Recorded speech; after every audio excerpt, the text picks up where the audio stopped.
ਵਾਹਿਗੁਰੂ ਜੀ ਕਾ ਖਾਲਸਾ ਵਾਹਿਗੁਰੂ ਜੀ ਕੀ ਫਤਿਹ। ਟੀਵੀ 84 ਦੇ ਸਾਰੇ ਦਰਸ਼ਕ ਤੇ ਸਰੋਤੇ ਜਿਹੜੇ ਇਸ ਵਕਤ ਸਾਡੇ ਨਾਲ ਨਾਰਥ ਅਮਰੀਕਾ ਦੇ ਵਿੱਚੋਂ ਜੁੜੇ ਹੋਏ ਆ ਜਾਂ ਫਿਰ ਸੋਸ਼ਲ ਮੀਡੀਆ ਦੇ ਰਾਹੀਂ ਦੁਨੀਆ ਭਰ ਦੇ ਵਿੱਚ ਸਾਨੂੰ ਦੇਖ ਰਹੇ ਆ, ਉਹਨਾਂ ਸਾਰਿਆਂ ਦਾ ਮੈਂ ਅਮਰਵੀਰ ਸਿੰਘ ਅੱਜ ਇਸ ਖਾਸ ਪ੍ਰੋਗਰਾਮ ਦੇ ਵਿੱਚ ਆਪ ਸਭ ਦਾ ਤਹਿ ਦਿਲੋਂ ਸਵਾਗਤ ਕਰਦਾ।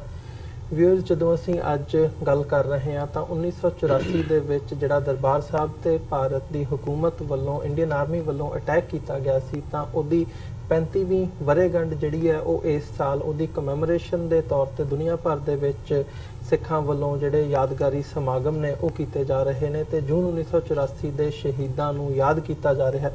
ਤੇ ਜਿਹੜੇ ਸੰਤ ਜਰਨੈਲ ਸਿੰਘ ਖਾਲਸਾ ਭਿੰਡਰਾਂ ਵਾਲਿਆਂ ਦੇ ਸ਼ਬਦ ਸਨ ਕਿ ਜਿਸ ਦਿਨ ਭਾਰਤੀ ਫੌਜ ਦੇ ਪੈਰ ਦਰਬਾਰ ਸਾਹਿਬ ਦੀ ਹਦੂਦ ਦੇ ਵਿੱਚ ਪਏ ਉਸ ਦਿਨ ਖਾਲਿਸਤਾਨ ਦੀ ਨੀਂਹ ਰੱਖੀ ਜਾਵੇਗੀ, ਇਹਨਾਂ ਸ਼ਬਦਾਂ ਦੀ ਦੁਬਾਰਾ ਜਿਹੜੀ ਪ੍ਰੋੜਤਾ ਹੈ ਉਹ ਕੀਤੀ ਜਾ ਰਹੀ ਹੈ। ਸੋ ਜਿੱਥੇ ਦੁਨੀਆ ਭਰ ਦੇ ਵਿੱਚ ਇਹ ਸਮਾਗਮ ਹੋ ਰਹੇ ਨੇ, ਸ਼ਹੀਦੀ ਸਮਾਗਮ ਹੋ ਰਹੇ ਨੇ, ਉਸੇ ਇੱਕ ਜਿਹੜੀ 2020 ਖਾਲਿਸਤਾਨ ਰੈਫਰੈਂਡਮ ਦੀ ਜਿਹੜੀ ਮੁਹਿੰਮ ਹੈ ਜਿਹਦੀ ਡੈਕਲੇਰੇਸ਼ਨ ਪਿਛਲੇ ਵਰ੍ਹੇ ਦੇ ਵਿੱਚ ਅਸੀਂ 12 ਅਗਸਤ ਨੂੰ ਦੇਖੀ ਹੈ ਲੰਡਨ ਦੇ ਵਿੱਚ, ਕਿਵੇਂ ਭਾਰਤ ਸਰਕਾਰ ਵੱਲੋਂ ਉਹਨੂੰ ਥਵਾਟ ਕਰਨ ਦੀ ਕੋਸ਼ਿਸ਼ ਕੀਤੀ ਗਈ, ਢਾਹ ਲਾਉਣ ਦੀ ਕੋਸ਼ਿਸ਼ ਕੀਤੀ ਗਈ ਤੇ ਉਸੇ ਲੜੀ ਦੇ ਤਹਿਤ ਹੁਣ ਇਸ 6 ਜੂਨ ਨੂੰ ਇਸ ਮੁਕਾਮ ਦੇ ਉੱਤੇ ਜਿਸ ਦਿਨ ਦਰਬਾਰ ਸਾਹਿਬ ਤੇ ਜਦੋਂ ਹਮਲਾ ਹੋਇਆ ਸੰਤ ਜਰਨੈਲ ਸਿੰਘ ਭਿੰਡਰਾਂ ਵਾਲਿਆਂ ਦੀ ਸ਼ਹਾਦਤ ਹੁੰਦੀ ਹੈ ਤੇ 35ਵੀਂ ਵਰ੍ਹੇਗੰਢ ਇਸ ਮੁਕਾਮ ਦੀ ਉਸ ਦੀ ਕਮੈਮੋਰੇਸ਼ਨ ਦੇ ਲਈ 6 ਜੂਨ ਨੂੰ ਵਾਸ਼ਿੰਗਟਨ ਡੀਸੀ ਜਿਹੜੀ ਕਿ ਅਮਰੀਕਾ ਦੀ ਰਾਜਧਾਨੀ ਹੈ, ਵਾਸ਼ਿੰਗਟਨ ਡੀਸੀ ਦੀ ਧਰਤੀ ਤੇ ਲਿੰਕਨ ਮੈਮੋਰੀਅਲ ਵਿਖੇ ਖਾਲਿਸਤਾਨ ਰੈਫਰੈਂਡਮ 2020 ਰੈਲੀ ਜਿਹੜੀ ਹੈ ਉਹਦਾ ਆਯੋਜਨ ਕੀਤਾ ਗਿਆ, ਉਹ ਰੱਖੀ ਗਈ ਹੈ, ਜਿਹਦੇ ਵਿੱਚ ਦੂਰ ਦਰਾਡੇ ਤੋਂ ਨਾਰਥ ਅਮਰੀਕਾ ਤੋਂ ਜਿਹੜੀਆਂ ਸਿੱਖ ਸੰਗਤਾਂ ਨੇ ਉਹ ਸ਼ਮੂਲੀਅਤ ਕਰ ਰਹੀਆਂ ਨੇ। ਸੋ ਜਿੱਥੇ ਅਸੀਂ 35ਵੀਂ ਵਰ੍ਹੇਗੰਢ ਦੇ ਮੁਕਾਮ ਤੇ ਗੱਲ ਕਰ ਰਹੇ ਹਾਂ, ਘੱਲੂਘਾਰਾ 1984 ਦੀ ਦਰਬਾਰ ਸਾਹਿਬ ਤੇ ਜਿਹੜਾ ਅਟੈਕ ਕੀਤਾ ਗਿਆ ਸੀ ਭਾਰਤ ਦੀ ਹਕੂਮਤ ਵੱਲੋਂ, ਇਸ ਦੀ ਜਿਹੜੇ ਇਸ ਦੇ ਵੱਖ-ਵੱਖ ਪਹਿਲੂਆਂ ਤੇ ਅਸੀਂ ਗੱਲਬਾਤ ਕਰਾਂਗੇ ਤੇ ਅੱਜ ਜਿਹੜੀ ਪਿਛਲੇ 35 ਵਰ੍ਹਿਆਂ ਤੋਂ ਜਿਹੜੀ ਇਹ ਮੁਹਿੰਮ ਹੈ ਖਾਲਿਸਤਾਨ ਦੀ ਆਜ਼ਾਦੀ ਦੀ ਜਿਹੜੀ ਇਹ ਲਹਿਰ ਹੈ ਉਹ ਕਿੰਨਾ ਹਾਲਾਤਾਂ ਦੇ ਵਿੱਚੋਂ ਲੰਘ ਕੇ ਅੱਜ ਕਿਸ ਮੁਕਾਮ ਤੇ ਖਲੋਤੀ ਹੈ, ਇਸ ਬਾਬਤ ਵੀ ਅਸੀਂ ਵਿਚਾਰ ਚਰਚਾ ਕਰਾਂਗੇ ਤੇ ਖਾਸ ਤੌਰ ਤੇ ਜਿਹੜਾ ਇਹ 6 ਜੂਨ ਨੂੰ ਰੈਲੀ ਹੋ ਰਹੀ ਹੈ ਵਾਸ਼ਿੰਗਟਨ ਡੀਸੀ ਲਿੰਕਨ ਮੈਮੋਰੀਅਲ ਵਿਖੇ, ਇਸ ਦੇ ਉੱਤੇ ਵੀ ਅਸੀਂ ਵਿਚਾਰ ਚਰਚਾ ਕਰਾਂਗੇ। ਸਾਰੀ ਗੱਲਬਾਤ ਦੇ ਲਈ ਅੱਜ ਸਾਡੇ ਨਾਲ ਸਿੱਖਸ ਫਾਰ ਜਸਟਿਸ ਵੱਲੋਂ ਜਿਹੜੇ ਨੁਮਾਇੰਦੇ ਨੇ, ਖਾਸ ਤੌਰ ਤੇ ਜਿਨ੍ਹਾਂ ਵੱਲੋਂ ਇਹ ਰੈਲੀ ਦਾ ਆਯੋਜਨ ਕੀਤਾ ਗਿਆ, ਉਹਨਾਂ ਦੇ ਲੀਗਲ ਐਡਵਾਈਜ਼ਰ ਸਰਦਾਰ ਗੁਰਪਤਵੰਤ ਸਿੰਘ ਪੰਨੂ, ਸਰਦਾਰ ਅਵਤਾਰ ਸਿੰਘ ਪੰਨੂ ਤੇ ਖਾਲਿਸਤਾਨ ਅਫੇਅਰ ਸੈਂਟਰ ਦੇ ਸੰਚਾਲਕ ਡਾਕਟਰ ਅਮਰਜੀਤ ਸਿੰਘ ਸਾਡੇ ਨਾਲ ਸਟੂਡੀਓ ਦੇ ਵਿੱਚ ਮੌਜੂਦ ਨੇ। ਇਹਨਾਂ ਤਿੰਨਾਂ ਪੈਨਲਿਸਟ ਦੇ ਨਾਲ ਅਸੀਂ ਅੱਜ ਜਿਹੜੀ ਇਸ ਗੱਲਬਾਤ ਦੀ ਸ਼ੁਰੂਆਤ ਕਰਦੇ ਹਾਂ। ਤੁਹਾਡਾ ਤਿੰਨਾਂ ਦਾ ਹੀ ਸਵਾਗਤ ਹੈ। ਵਾਹਿਗੁਰੂ ਜੀ ਕਾ ਖਾਲਸਾ ਵਾਹਿਗੁਰੂ ਜੀ ਕੀ ਫਤਿਹ ਜੀ।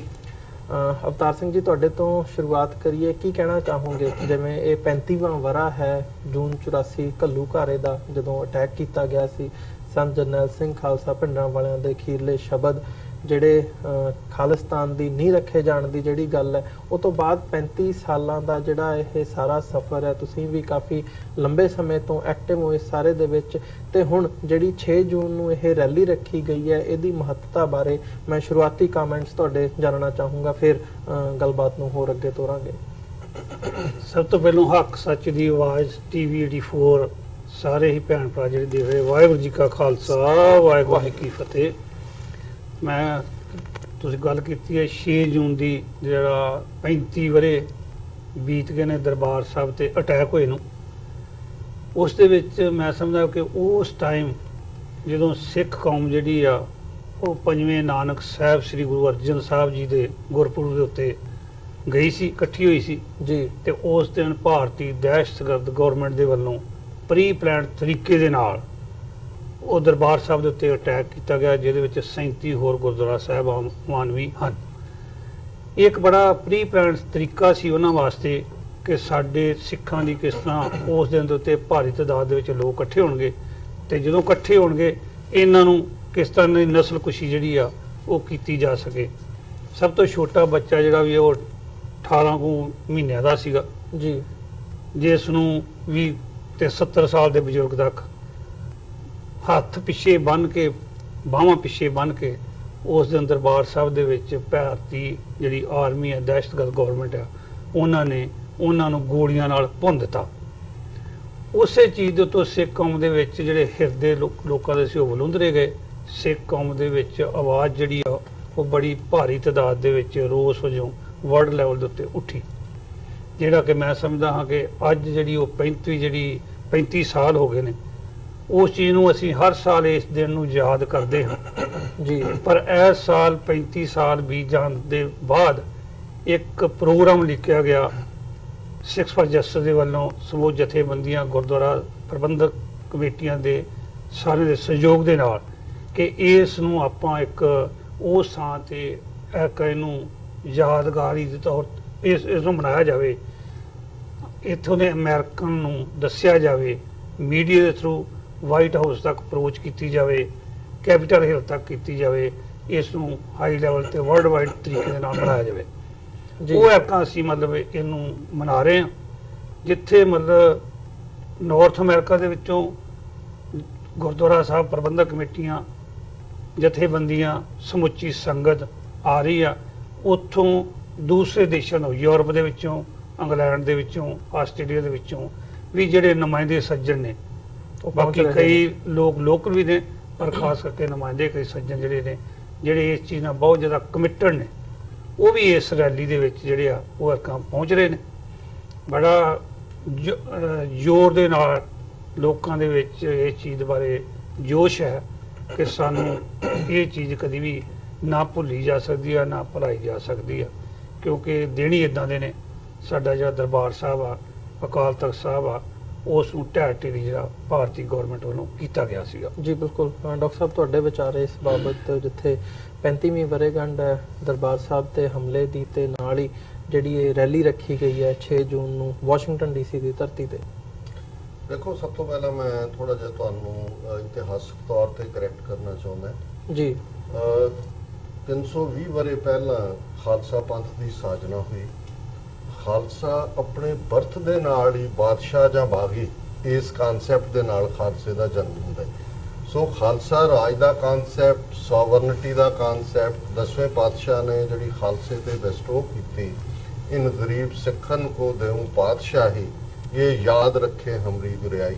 ਔਰ ਖਾਲਸਾ ਸਾਜਨਾ ਦੇ ਆਲਮੋਸਟ 11 ਸਾਲ ਦੇ ਵਿੱਚ ਪਹਿਲਾ ਸਿੱਖ ਰਾਜ ਜਿਹੜਾ ਕਿ ਦੇਗੋ ਤੇਗੋ ਫਤਿਹ ਹੋ ਨੁਸਰਤ ਬੇਦਰੰਗ ਯਾਫਤ ਅਜ਼ ਨਾਨਕ ਗੁਰੂ ਗੋਬਿੰਦ ਸਿੰਘ ਸਿੱਖ ਸਥਾਪਿਤ ਕਰਦੇ ਨੇ, ਜਿਹਦੇ 'ਚ ਬਿਨਾਂ ਕਿਸੇ ਭਿੰਨ ਭੇਦ ਦੇ ਜ਼ਮੀਨ ਵਾਹੁਣ ਵਾਲਾ ਜ਼ਮੀਨ ਦਾ ਮਾਲਕ ਹੈ, ਲੋਕਾਂ ਨੂੰ ਜਸਟਿਸ ਮਿਲਦਾ ਹੈ, ਮੁੱਢਲੀਆਂ ਆਜ਼ਾਦੀਆਂ ਜਿਹੜੀਆਂ ਉਸ ਵੇਲੇ ਦੀ ਹਕੂਮਤ ਨੇ ਲੋਕਾਂ ਦੀਆਂ ਖੋਹੀਆਂ ਹੋਈਆਂ ਸਨ ਉਹਨਾਂ ਨੂੰ ਬਹਾਲ ਕੀਤਾ ਜਾਂਦਾ ਹੈ। ਉਹ ਰਾਜ ਜਾਂਦਾ ਹੈ, ਪਰਸੀਕਿਊਸ਼ਨ ਦਾ ਦੌਰ ਸ਼ੁਰੂ ਹੁੰਦਾ ਹੈ, ਸਿੱਖ ਫੇਰ ਝਾੜ ਚੋਂ ਨਿਕਲਦੇ ਨੇ। 12 ਸਿੱਖ ਮਿਸਲਾਂ ਲਗਭਗ 40 ਵਰ੍ਹੇ ਉਸ ਧਰਤੀ ਦੇ ਉੱਤੇ ਫੇਰ ਉਹਨਾਂ ਵੈਲਿਊਜ਼ ਨੂੰ ਸਥਾਪਿਤ ਕਰਦੀਆਂ ਨੇ। ਪਰ ਮਹਾਰਾਜਾ ਰਣਜੀਤ ਸਿੰਘ ਦੇ ਰੂਪ 'ਚ ਫੇਰ ਅਸੀਂ ਦੇਖਦੇ ਹਾਂ ਕਿ ਕਿਵੇਂ 1799 ਨੂੰ ਲਾਹੌਰ ਦੇ ਉੱਤੇ ਜਿਹੜਾ ਰਾਜ ਸਰਕਾਰੇ ਖਾਲਸਾ ਜੀਓ ਸਥਾਪਿਤ ਹੁੰਦਾ ਹੈ।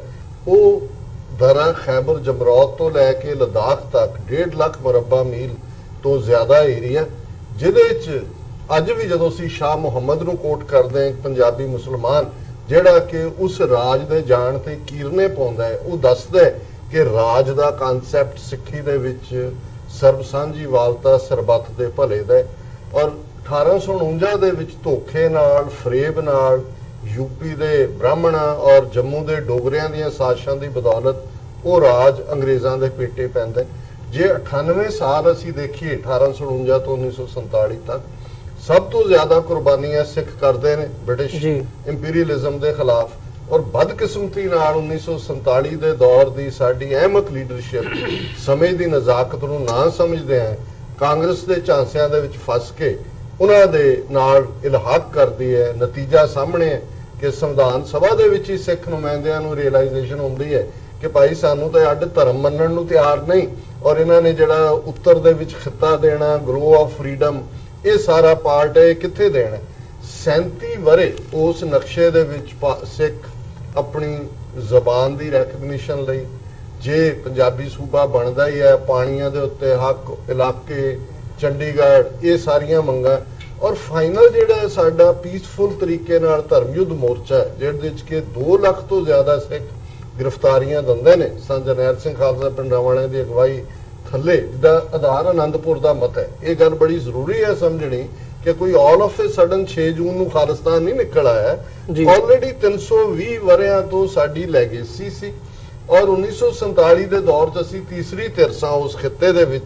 ਅਸੀਂ ਆਪਣੀ ਕਿਸਮਤ ਇਹਨਾਂ ਦੇ ਨਾਲ ਜੋੜੀ ਸੀ ਨਾ ਇੰਸ਼ੋਰੈਂਸਿਸ ਤੇ ਕਿ ਕੋਈ ਸੰਵਿਧਾਨ ਭਾਰਤ 'ਚ ਲਾਗੂ ਨਹੀਂ ਹੋਏਗਾ ਜਿਹੜਾ ਸਿੱਖਾਂ ਨੂੰ ਮਨਜ਼ੂਰ ਨਾ ਹੋਏ। ਧਰਮ ਯੁੱਧ ਮੋਰਚਾ ਪੀਸਫੁਲ ਮੂਵਮੈਂਟ ਦੇ ਸਾਰੇ ਰਿਕਾਰਡ ਭਾਰਤ 'ਚ ਤੋੜਦਾ ਸੀ। ਜੇ ਗਾਂਧੀ ਦੀ ਗੱਲ ਕਰੀਏ, ਕੁਇਟ ਇੰਡੀਆ ਮੂਵਮੈਂਟ ਨੂੰ ਅੱਜ ਵੀ ਬੜਾ ਜਿਹੜਾ ਉਹ ਸੈਲੀਬ੍ਰੇਟ ਕੀਤਾ ਜਾਂਦਾ ਹੈ।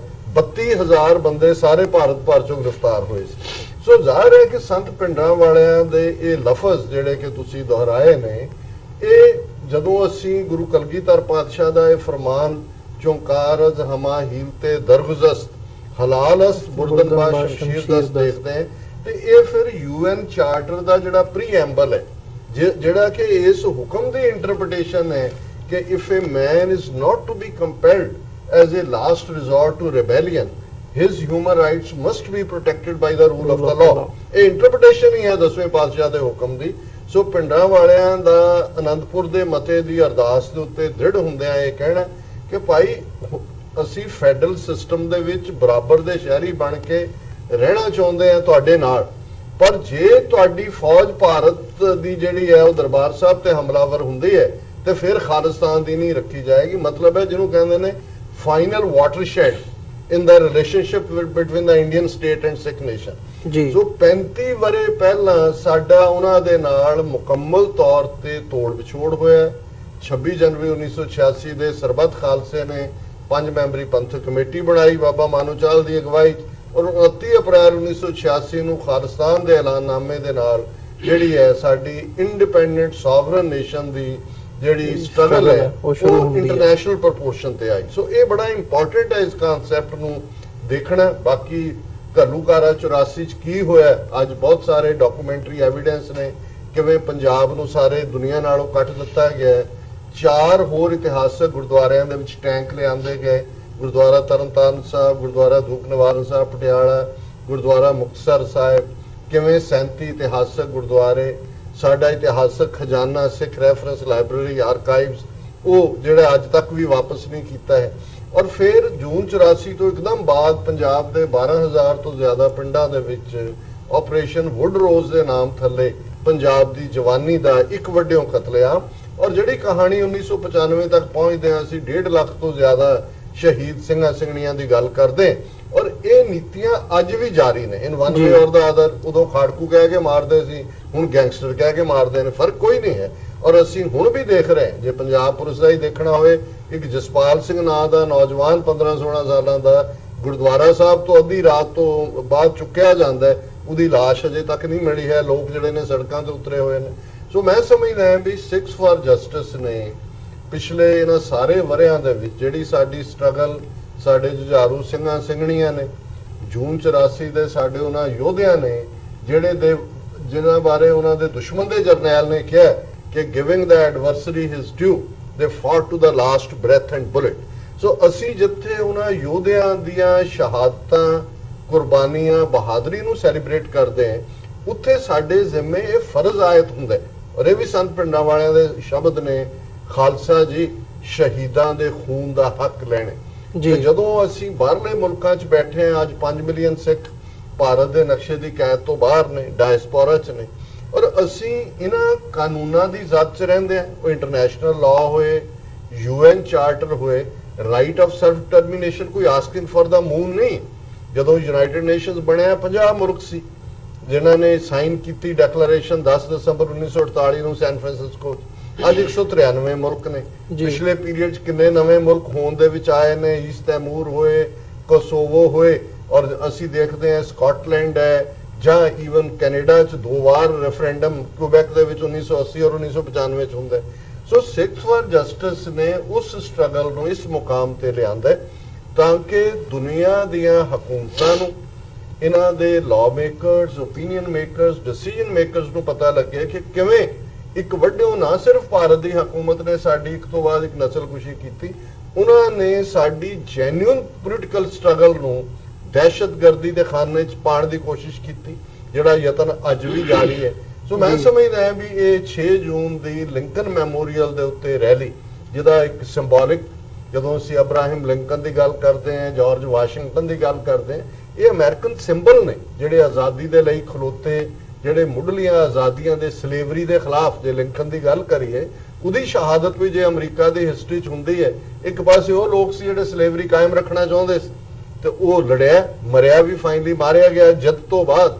ਔਰ ਇਹੀ ਗੱਲ ਅਸੀਂ ਮੈਸੇਜ ਇਸ ਲਿੰਕਨ ਮੈਮੋਰੀਅਲ ਤੋਂ ਦੇਣਾ ਚਾਹੁੰਦੇ ਹਾਂ। ਔਰ ਮੈਂ ਸਮਝਦਾ ਵੀ ਅਸੀਂ ਘਰਾਂ 'ਚ ਬੈਠਿਆਂ ਗੱਲਾਂ ਕਰਦੇ ਹਾਂ, ਡਰਾਇੰਗ ਰੂਮ ਬਹੁਤ ਸਾਰੇ ਸਾਡੇ ਆਰਮ ਚੇਅਰ ਫਿਲਾਸਫਰ ਬਣੇ ਹੋਏ ਨੇ, ਜਾਂ ਇੱਕ ਤਬਕਾ ਕੀਬੋਰਡ ਵਾਰੀਅਰ ਹੈ, ਪਰ ਇਹ ਵਕਤ ਹੁੰਦਾ ਜਿੱਥੇ ਤੁਸੀਂ ਬਾਹਰ ਨਿਕਲ ਕੇ ਦੁਨੀਆ ਨੂੰ ਦੱਸਦੇ ਹੋ ਕਿ ਬੇਸ਼ੱਕ ਪੰਜਾਬ ਸਾਡਾ under Indian army Jack boot ਹੈ, ਜੀ। ਉੱਥੇ ਇਲੈਕਸ਼ਨ ਸਿਸਟਮ ਵਰਗੀਆਂ ਉਹ ਕੰਪਲੈਕਸ ਪ੍ਰੋਸੈਸਸ ਜਿਹਦੇ 'ਚ ਸਾਡੇ ਬਹੁਤ ਸਾਰੇ ਲੋਕ ਫਸੇ ਹੋਏ ਨੇ ਬਿਨਾਂ ਜਾਣਿਆ ਕਿ ਕਿਹਦੀ ਖੇਡ ਹੈ। ਔਰ ਅੱਜ ਜਦੋਂ ਦਿੱਲੀ ਦੇ ਉੱਤੇ ਹਿੰਦੂਤਵੀ ਤਾਕਤ ਵਾਪਸ ਜਿਹੜੀ ਹੈ ਥੰਪਿੰਗ ਮੈਜੋਰਿਟੀ ਦੇ ਨਾਲ ਆਈ ਹੈ, ਜਿਹੜੀ ਡਿਕਲੇਅਰਡਲੀ ਜਿਨ੍ਹਾਂ ਦਾ ਕਹਿਣਾ ਹੈ ਕਿ ਭਾਈ ਅਸੀਂ ਮਨੂ ਸਮ੍ਰਿਤੀ ਨੂੰ ਕਨਸਟੀਟਿਊਸ਼ਨ ਬਣਾਉਣਾ ਹੈ, ਔਰ ਕਿਸ ਅੰਦਾਜ਼ ਦੇ ਵਿੱਚ ਭਾਰਤ ਦੇ ਵਿੱਚ ਹਿੰਦੂ ਸਟੇਟ ਦਾ ਕਨਸੈਪਟ ਅੱਜ ਜਿਹੜਾ ਮਜ਼ਬੂਤੀ ਨਾਲ ਆਇਆ, that is all the more reason ਕਿ ਅਸੀਂ ਘਰਾਂ ਚੋਂ ਨਿਕਲੀਏ, 6 ਜੂਨ ਨੂੰ ਲਿੰਕਨ ਮੈਮੋਰੀਅਲ ਦੇ ਵਿੱਚ ਇਕੱਠੇ ਹੋ ਕੇ ਮੈਸੇਜ ਦਈਏ ਕਿ 30 ਮਿਲੀਅਨ ਸਿੱਖ ਨੇਸ਼ਨ ਦਰਿਆਏ ਜਮਨਾ ਤੋਂ ਵਾਘਾ ਤੱਕ ਇੰਡੀਪੈਂਡੈਂਟ ਸੋਵਰਨ ਨੇਸ਼ਨ ਖਾਲਿਸਤਾਨ ਜਿਹੜਾ ਐਗਜ਼ਿਸਟ ਕਰਦਾ ਪਰ ਇੰਡੀਅਨ ਆਕੂਪੇਸ਼ਨ ਥੱਲੇ ਹੈ, ਉਹਨੂੰ ਅਸੀਂ ਲਿਬਰੇਟ ਕਰਵਾਉਣਾ ਹੈ। ਇਹੀ ਮੈਸੇਜ ਇਸ ਵਾਸ਼ਿੰਗਟਨ ਰੈਲੀ ਦਾ। ਜੀ ਗੁਰਪਤਵੰਤ ਸਿੰਘ ਜੀ, ਤੁਹਾਡੇ ਜਿਹੜੇ ਵਿਚਾਰ ਮੈਂ ਜ਼ਰੂਰ ਜਾਣਨਾ ਚਾਹੂੰਗਾ, ਖਾਸ ਤੌਰ ਤੇ ਇਸ ਰੈਲੀ ਬਾਬਤ ਤੇ 35 ਸਾਲਾਂ ਦੀ ਜਿਹੜੀ ਸਟਰਗਲ ਹੈਗੀ ਹੈ, ਜਿਹਦੀ ਸ਼ੁਰੂਆਤ 1984 ਦੇ ਵਿੱਚ ਹੋਈ ਹੈ, ਜਿਵੇਂ ਜ਼ਿਕਰ ਵੀ ਕੀਤਾ ਗਿਆ, ਡਾਕਟਰ ਸਾਹਿਬ ਨੇ ਵੀ ਜ਼ਿਕਰ ਕੀਤਾ ਵੀ ਹੁਣ ਅਸੀਂ ਬਾਹਰਲੇ ਮੁਲਕਾਂ 'ਚ ਬੈਠ ਕੇ ਇੱਥੋਂ ਦੀਆਂ ਸਰਕਾਰਾਂ ਤੱਕ ਪਹੁੰਚ ਕਰ ਰਹੇ ਹਾਂ, ਇਹਦੀ ਇੰਪੋਰਟੈਂਸ। ਦੇਖੋ, ਜਿੱਦਾਂ ਇਤਿਹਾਸ ਨੂੰ ਆਪਾਂ ਦੇਖੀਏ ਕਿ ਖਾਲਸਾ ਜਿਹੜਾ ਹੈ ਆਜ਼ਾਦੀ ਨਾਲ ਹੀ ਲੈ ਕੇ ਜੰਮਦਾ, ਪਰ 1947 ਦੇ ਵਿੱਚ ਜਦੋਂ ਸਿੱਖਾਂ ਨੇ ਇਹ ਫੈਸਲਾ ਕੀਤਾ ਕਿ ਤੁਸੀਂ ਭਾਰਤ ਦੇ ਨਾਲ ਰਹਿਣਾ, ਔਰ ਉਹਦਾ ਜਿਹੜਾ ਪਹਿਲਾ ਉਹਨਾਂ ਨੂੰ ਜਿਹਨੂੰ ਕਹਿੰਦੇ ਗਿਫਟ ਵੀ ਤੁਸੀਂ ਗੁਲਾਮ ਹੋ, ਉਹ ਮਿਲਦਾ ਸੰਵਿਧਾਨ ਦੇ ਵਿੱਚ। ਜੀ। ਸੋ ਉਸ ਸੰਵਿਧਾਨ ਦੇ ਖਿਲਾਫ ਖੜਨਾ ਤੇ ਇੱਕ ਜਦੋਜਹਿਦ ਭਾਰਤ ਦੇ ਅੰਦਰ ਰਹਿ ਕੇ ਕਰਨਾ, ਜਿਹੜਾ ਕਿ ਇੱਕ ਇੰਟਰਨੈਸ਼ਨਲ ਜਿਹਨੂੰ ਆਪਾਂ ਕਹਿੰਦੇ ਵੀ ਕਾਨੂੰਨ ਵੀ ਹੈ ਕਿ ਪਹਿਲਾਂ ਤੁਸੀਂ ਕੋਸ਼ਿਸ਼ ਕੀਤੀ, ਜਿਸ ਦੇਸ਼ ਦੇ ਵਿੱਚ ਤੁਸੀਂ ਹੋ ਗਏ ਹੋ 1947 ਤੋਂ ਬਾਅਦ ਯੂਨਾਈਟਿਡ ਨੇਸ਼ਨਸ ਜਦੋਂ ਬਣ ਜਾਂਦਾ ਵਾ, ਕਿ ਤੁਸੀਂ ਕੋਸ਼ਿਸ਼ ਕੀਤੀ ਆਪਣੇ ਆਪ ਨੂੰ ਆਜ਼ਾਦ ਉੱਥੇ ਰੱਖਣ ਦੀ। ਉੱਥੇ ਬਿਲਕੁਲ ਕੋਸ਼ਿਸ਼ ਕੀਤੀ ਗਈ, ਔਰ ਸਿੱਧੀ ਗੱਲ ਆ ਜਾਂਦੀ ਹੈ ਜੂਨ 84 ਤੇ। ਉਹ ਸਾਰੀਆਂ ਕੋਸ਼ਿਸ਼ਾਂ ਉਦਣ ਮੁੱਕ ਜਾਂਦੀਆਂ ਜਿੱਦਣ ਦਰਬਾਰ ਸਾਹਿਬ ਦੇ ਉੱਤੇ ਭਾਰਤੀ ਫੌਜ ਹਮਲਾ ਕਰਦੀ ਹੈ। ਔਰ ਦੁਨੀਆ ਦੇ ਇਤਿਹਾਸ ਦੇ ਉੱਤੇ ਸਭ ਤੋਂ ਜ਼ਿਆਦਾ ਜਿਹੜੇ ਸ਼ਰਧਾਲੂ ਹੈ, ਸਿੱਖ ਸ਼ਰਧਾਲੂ ਜਿਹੜੇ ਉੱਥੇ ਇਕੱਠੇ ਹੋਏ ਸੀ, ਜਿਨ੍ਹਾਂ ਨੂੰ ਕਰਫਿਊ ਲਾ ਕੇ ਮਾਰ ਮੁਕਾਇਆ ਗਿਆ, ਛੋਟੇ ਛੋਟੇ ਬੱਚਿਆਂ ਤੋਂ ਲੈ ਕੇ ਬਜ਼ੁਰਗਾਂ ਤੱਕ, ਹੱਥ ਬੰਨੇ ਹੋਏ ਸੀ ਉਹਨਾਂ ਦੇ, ਉਹਨਾਂ ਨੇ ਪਿੱਛੇ ਤੇ ਉਹਨਾਂ ਨੂੰ ਗੋਲੀਆਂ ਮਾਰੀਆਂ ਗਈਆਂ। ਉਹ ਮਸਲਾ ਜਦੋਂ 84 ਚ ਫੌਜ ਆਉਂਦੀ ਹੈ ਤੇ ਸਿੱਖ ਤੇ ਇੰਡੀਆ ਜਿਹੜਾ ਉਹ ਅੱਡ ਅੱਡ ਹੋ ਜਾਂਦਾ। ਉਸ ਦਿਨ ਤੋਂ ਬਾਅਦ ਜਿਹੜਾ ਵੀ ਸਿੱਖ ਆਪਣੇ ਆਪ ਨੂੰ ਇੰਡੀਅਨ ਕਹੇਗਾ ਜਾਂ ਕਹਾਉਂਦਾ ਹੈ, ਤੇ ਉਹਦੇ ਵਿੱਚ ਫਿਰ ਸੰਤ ਬਾਬਾ ਜਰਨੈਲ ਸਿੰਘ ਭਿੰਡਰਾਂਵਾਲਿਆਂ ਦੇ ਜਿਹੜੇ ਸ਼ਬਦ ਹੈ ਵੀ ਸਰੀਰਕ ਮੌਤ ਨੂੰ ਮੈਂ ਮੌਤ ਨਹੀਂ ਸਮਝਦਾ, ਜ਼ਮੀਰ ਦਾ ਮਰ ਜਾਣਾ ਜਿਹੜਾ ਉਹ ਯਕੀਨੀ ਮੌਤ ਹੈ। ਜੇ ਸਿੱਖ ਦੀ ਜ਼ਮੀਰ ਜਾਗਦੀ ਹੈ, ਉਹ ਕੁਝ ਵੀ ਨਾ ਕਰੇ, ਕੁਝ ਵੀ ਨਾ ਕਰੇ, ਉਹਦੇ ਕੋਲ ਹਥਿਆਰ ਨਹੀਂ ਚੱਕ ਕੇ ਲੜਿਆ ਜਾਂਦਾ, ਉਹਦੇ ਕੋਲ ਆਵਾਜ਼ ਨਹੀਂ ਚੱਕੀ ਜਾਂਦੀ, ਪਰ ਉਹ ਆਪਣੀ ਇੰਡੀਅਨ ਨਹੀਂ ਕਹਿ ਸਕਦਾ, ਉਹ ਆਪਣੇ ਆਪ ਨੂੰ ਸਿੱਖ ਕਹੇ। ਸਿੱਖ ਕਹਿਣਾ ਹੀ ਤੁਹਾਡੀ ਅੱਜ ਦੀ ਤਰੀਕ 'ਚ ਆਜ਼ਾਦੀ ਦੇ ਨਿਸ਼ਾਨੇ ਵੱਲ ਅੱਗੇ ਵਧਣਾ। ਔਰ ਇਸੇ ਨਿਸ਼ਾਨੇ ਨੂੰ ਲੈ ਕੇ ਜਦੋਂ ਦਰਬਾਰ ਸਾਹਿਬ ਤੇ ਹਮਲਾ ਹੁੰਦਾ, ਪੰਜਾਬ ਦਾ ਸਿੱਖ, ਪੂਰੇ ਜਿਹੜੇ ਇੰਡੀਆ 'ਚ ਵਸਦਾ ਸਿੱਖ, ਈਵਨ ਉਹ ਜਿਹੜੇ ਆ ਨਿਕਲ ਕੇ ਬਾਹਰ ਆਏ, ਜਿਹਦੇ ਵਿੱਚ ਫੌਜੀ ਵੀ ਸੀ, ਔਰ ਉਹਨਾਂ ਫੌਜੀਆਂ ਨੂੰ ਟੈਂਕਾਂ ਤੋਪਾਂ ਸਮੇਤ ਕੁਚਲ ਦਿੱਤਾ ਗਿਆ, ਔਰ ਜਿਨ੍ਹਾਂ ਨੂੰ ਅੱਜ ਧਰਮੀ ਫੌਜੀ ਵੀ ਕਹਿੰਦੇ ਆ, ਅੱਜ ਵੀ ਉਹਨਾਂ 'ਚੋਂ ਕਈ ਹੈਗੇ ਆ। ਸੋ ਉਸ ਫੌਜ ਦੇ ਵਿੱਚੋਂ ਵੀ ਸਿੰਘ ਨਿਕਲ ਕੇ ਬਾਹਰ ਆਏ ਜਿਹੜੇ ਜ਼ਿੰਦਾ ਜ਼ਮੀਰ ਵਾਲੇ ਸੀ ਵੀ ਸਾਡੇ ਤਖਤ ਤੇ ਹਮਲਾ ਕਰ ਦਿੱਤਾ, ਇਸ ਤੋਂ ਵੱਧ ਅਸੀਂ ਇਸ ਦੇਸ਼ ਨਾਲ ਨਹੀਂ ਰਹਿ ਸਕਦੇ। ਸੋ ਜਦੋਂ ਅੱਜ ਉਹਨਾਂ ਸੰਘਰਸ਼ ਨੂੰ ਦੇਖੀਏ ਆਪਾਂ 84 ਤੋਂ ਲੈ ਕੇ ਅੱਜ ਤੱਕ ਦਾ, ਤੇ ਜਿਨ੍ਹਾਂ ਨੇ ਆਪਣੀਆਂ ਸ਼ਹਾਦਤਾਂ ਦਿੱਤੀਆਂ, ਉਹਨਾਂ ਨੇ ਸ਼ਹਾਦਤਾਂ ਦੇ ਉੱਤੇ ਮੁੱਲ ਨਹੀਂ ਪਾਏ। ਉਹਨਾਂ ਨੇ ਇਹ ਨਹੀਂ ਕਿਹਾ ਵੀ ਮੈਂ ਲਊਂਗਾ ਕਿਦਾਂ ਖਾਲਿਸਤਾਨ, ਮੈਂ ਪੰਜਾਬ ਨੂੰ ਆਜ਼ਾਦ ਕਿਦਾਂ ਕਰਾਉਂਗਾ। ਉਹਨਾਂ ਨੇ ਕਿਹਾ ਵੀ ਸਾਡਾ ਜਿਹੜਾ ਧਰਮ ਹੈ, ਸਾਡਾ ਜਿਹੜਾ ਮਕਸਦ ਹੈ ਉਹ ਹੈ ਆਜ਼ਾਦੀ। ਔਰ ਇਸ ਵਕਤ ਸਾਡੇ ਕੋਲ ਹਥਿਆਰ ਹੈ ਆਪਣਾ, ਗੋਲੀ ਦੇ ਸਾਹਮਣੇ ਗੋਲੀ ਹੀ ਚੱਲਦੀ ਹੈ। ਜੇ ਸਾਹਮਣੇ ਤੁਹਾਡੇ ਕੋਈ ਹਮਲਾ ਕਰੂਗਾ, ਤੁਹਾਡੇ ਘਰ ਤੇ ਅਟੈਕ ਕਰੂਗਾ, ਤੇ ਉਹਦਾ ਗੋਲੀ ਦਾ ਜਵਾਬ ਗੋਲੀ ਨਾਲ ਦੇਣਾ ਪਏਗਾ। ਪਰ ਸਮਾਂ ਜਦੋਂ ਬਦਲਿਆ, ਔਰ ਜਿਸ ਤਰੀਕੇ ਨਾਲ ਇੰਡੀਆ ਨੇ ਲਾਬੀ ਕੀਤੀ ਔਰ ਇੱਕ ਸਿੱਖ ਨੂੰ ਅੱਤਵਾਦੀ ਬਣਾ ਦਿੱਤਾ, ਕਿਉਂਕਿ ਦੁਨੀਆ ਦਾ 300 ਸਾਲਾਂ ਦਾ ਇਤਿਹਾਸ ਹੈ ਕਿ ਸਿੱਖ ਨੇ ਕੋਈ ਵੀ ਅੱਜ ਤੱਕ ਅੱਤਵਾਦ ਦਾ ਕੰਮ ਨਹੀਂ ਕੀਤਾ, ਕਿਸੇ ਤੇ ਜਾ ਕੇ ਉਹਨਾਂ ਨੇ ਹਮਲਾ ਨਹੀਂ ਕੀਤਾ, ਪਰ ਜੇ ਉਹਨਾਂ ਤੇ ਕੋਈ ਵਾਰ ਹੋ ਗਿਆ ਤੇ ਉਹਨਾਂ ਨੇ ਉਹਦੀ ਧੌਣ ਵੀ ਲਾਈ ਹੈ। ਇਹ ਆਪਣੇ ਸਾਹਮਣੇ ਹੈ, ਚਾਹੇ ਦਰਬਾਰ ਸਾਹਿਬ ਤੇ ਹਮਲੇ ਵਾਲਿਆਂ ਦੀ ਹੈ ਜਾਂ ਉਸ ਤੋਂ ਬਾਅਦ ਚ ਜਿਨ੍ਹਾਂ ਨੇ ਸਿੰਘਾਂ ਦੇ ਬੇਕਸੂਰ ਪਰਿਵਾਰਾਂ ਨੂੰ ਮਾਰਿਆ ਉਹਨਾਂ ਦੀ ਵੀ ਧੌਣਾਂ ਲਾਈਆਂ ਗਈਆਂ, ਜਿਹੜਾ ਕਿ ਅੰਤਰਰਾਸ਼ਟਰੀ ਕਾਨੂੰਨ ਕਹਿੰਦਾ ਵੀ ਜਾਇਜ਼ ਹੈ। ਤੁਹਾਡੇ ਤੇ ਕੋਈ ਵਾਰ ਕਰੇਗਾ, ਤੁਸੀਂ ਵਾਰ ਦਾ ਬਦਲਾ ਵਾਰ ਨਾਲ ਦਿਓ। ਪਰ ਅੱਜ ਜਦੋਂ ਹੁਣ ਕਾਨੂੰਨ ਤੇ ਦੁਨੀਆ ਤੇ ਇਹ ਜੋ ਹਾਲਾਤ ਹੈ ਗਲੋਬਲ ਇਕਨੋਮੀ ਦੇ ਚੇਂਜ ਹੁੰਦੇ ਆ, ਹੁਣ ਸਭ ਤੋਂ ਖਤਰਨਾਕ ਹਥਿਆਰ ਹੈ ਤੁਹਾਡਾ ਪੈਨ, ਕਲਮ। ਉਹ ਜਿਸ ਕਲਮ ਦੀ ਤਾਕਤ ਦੇ ਨਾਲ ਗੁਰੂ ਸਾਹਿਬ ਦੀ ਬਖਸ਼ਿਸ਼ ਨਾਲ ਜਦੋਂ ਅਸੀਂ ਇੱਕ ਮੁਹਿੰਮ ਸ਼ੁਰੂ ਕੀਤੀ ਆ ਸਭਨਾਂ ਦੇ ਸਹਿਯੋਗ ਨਾਲ, ਡਾਕਟਰ ਸਾਹਿਬ ਦਾ ਉਹਦੇ ਚ ਬਹੁਤ ਵੱਡਾ ਸਹਿਯੋਗ ਹੈ, ਪ੍ਰਧਾਨ ਸਾਹਿਬ ਦੀ ਜੇ ਮੈਂ ਗੱਲ ਕਰਾਂ, ਜਾਂ ਆਪਾਂ 6 ਜੂਨ ਦੀ ਈਵਨ ਰੈਲੀ ਦੀ ਗੱਲ ਕਰਦੇ ਆ, ਸਟਾਰਟ ਕਿੱਥੋਂ ਹੁੰਦੀ ਹੈ, ਤਾਂ ਉੱਥੇ ਸਿੱਖ ਕਲਚਰ ਗੁਰਦੁਆਰਾ ਸਾਹਿਬ ਜਿਹੜੇ 118 ਰਿਚਮੰਡ ਹਿੱਲ ਚ ਹੈ, ਜਦੋਂ ਪ੍ਰਧਾਨ ਸਾਹਿਬ ਨੇ ਗੱਲ ਕੀਤੀ ਆਪਣੇ ਪ੍ਰਧਾਨ ਕੁਲਦੀਪ ਸਿੰਘ ਢਿੱਲੋਂ ਹੋਰਾਂ ਨਾਲ, ਭਾਈ ਗੁਰਦੇਵ ਸਿੰਘ ਕੰਗ ਹੋਰਾਂ ਨਾਲ, ਉਹਨਾਂ ਨੇ ਮੋਹਰੇ ਹੋ ਕੇ ਗੱਲ ਕੀਤੀ ਵੀ ਅਸੀਂ ਖੜੇ ਆ ਨਾਲ ਔਰ ਅਸੀਂ ਪੂਰੇ ਨਾਰਥ ਅਮਰੀਕਾ ਦੇ ਗੁਰਦੁਆਰਾ ਸਾਹਿਬਾਨ ਇਕੱਠੇ ਕਰਾਂਗੇ, ਕਿਉਂਕਿ ਇਹ ਸਿੱਖ ਕੌਮ ਦਾ ਮਸਲਾ ਹੈ, ਧਰਮ ਦਾ ਮਸਲਾ, ਆਜ਼ਾਦੀ ਦਾ ਮਸਲਾ। ਸੋ ਅੱਜ ਜਿਹੜੀ ਲੜਾਈ ਹੈ ਉਹ ਹਥਿਆਰ ਜਿਹੜਾ ਹੈ ਉਹ ਕਲਮ ਦਾ ਚੱਕਿਆ ਗਿਆ, ਔਰ ਉਸ ਦਾ ਨਤੀਜਾ ਤੁਸੀਂ ਵੇਖ ਚੁੱਕੇ ਹੋ ਕਿ ਜਿਹੜੇ ਭਾਰਤੀ ਦਹਿਸ਼ਤਗਰਦ ਹਕੂਮਤ ਦੇ ਨੁਮਾਇੰਦੇ ਆ, ਚਾਹੇ ਉਹ ਕੈਪਟਨ ਅਮਰਿੰਦਰ ਹੈ, ਚਾਹੇ ਅੱਜ ਨਰਿੰਦਰ ਮੋਦੀ ਹੈ, ਅੱਜ CNN ਕਹਿ ਰਿਹਾ ਵੀ ਉੱਥੇ ਜਿਹੜੀ ਮਿਨੋਰਿਟੀ ਆ ਉਹਨੂੰ ਖਤਰਾ ਕਿੱਦਾਂ ਹੈ, ਕਿਵੇਂ ਹਿੰਦੂਤਵਾ ਚ ਹਿੰਦੂ ਨੇਸ਼ਨ ਚ ਉਹਨੂੰ ਬਦਲ ਦੇਣਗੇ। ਅੱਜ ਜੇ ਉਹ ਬਾਹਰ ਆਉਣ ਤੋਂ ਡਰਦੇ ਆ ਤੇ ਉਹ ਉਸ ਕਲਮ ਦੀ ਤਾਕਤ ਤੋਂ ਡਰਦੇ ਆ, ਜਿਹੜੀ ਕਲਮ ਦੀ ਤਾਕਤ ਸਿੱਖ ਕੌਮ ਨੇ ਹੁਣ ਫੜੀ ਹੋਈ ਹੈ।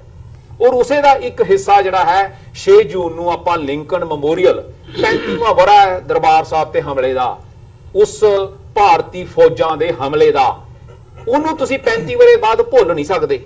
ਤੁਸੀਂ ਇਹ ਨਹੀਂ ਕਹਿ ਸਕਦੇ ਵੀ ਤਖਤ ਢਾਹ ਦਿੱਤਾ ਸੀ, ਤਖਤ ਦੇ ਉੱਤੇ ਸੋਨਾ ਦੁਬਾਰਾ ਲਾ ਦਿੱਤਾ, ਸੰਗਮਰਮਰ ਲਾਤੇ। ਉਹ ਬਿਲਡਿੰਗ ਜਿਹੜੀ ਆ ਉਹ ਬਿਲਡਿੰਗ ਨਹੀਂ ਹੈ, ਉਹ ਗੁਰੂ ਸਾਹਿਬ ਦਾ ਤਖਤ ਸੀ।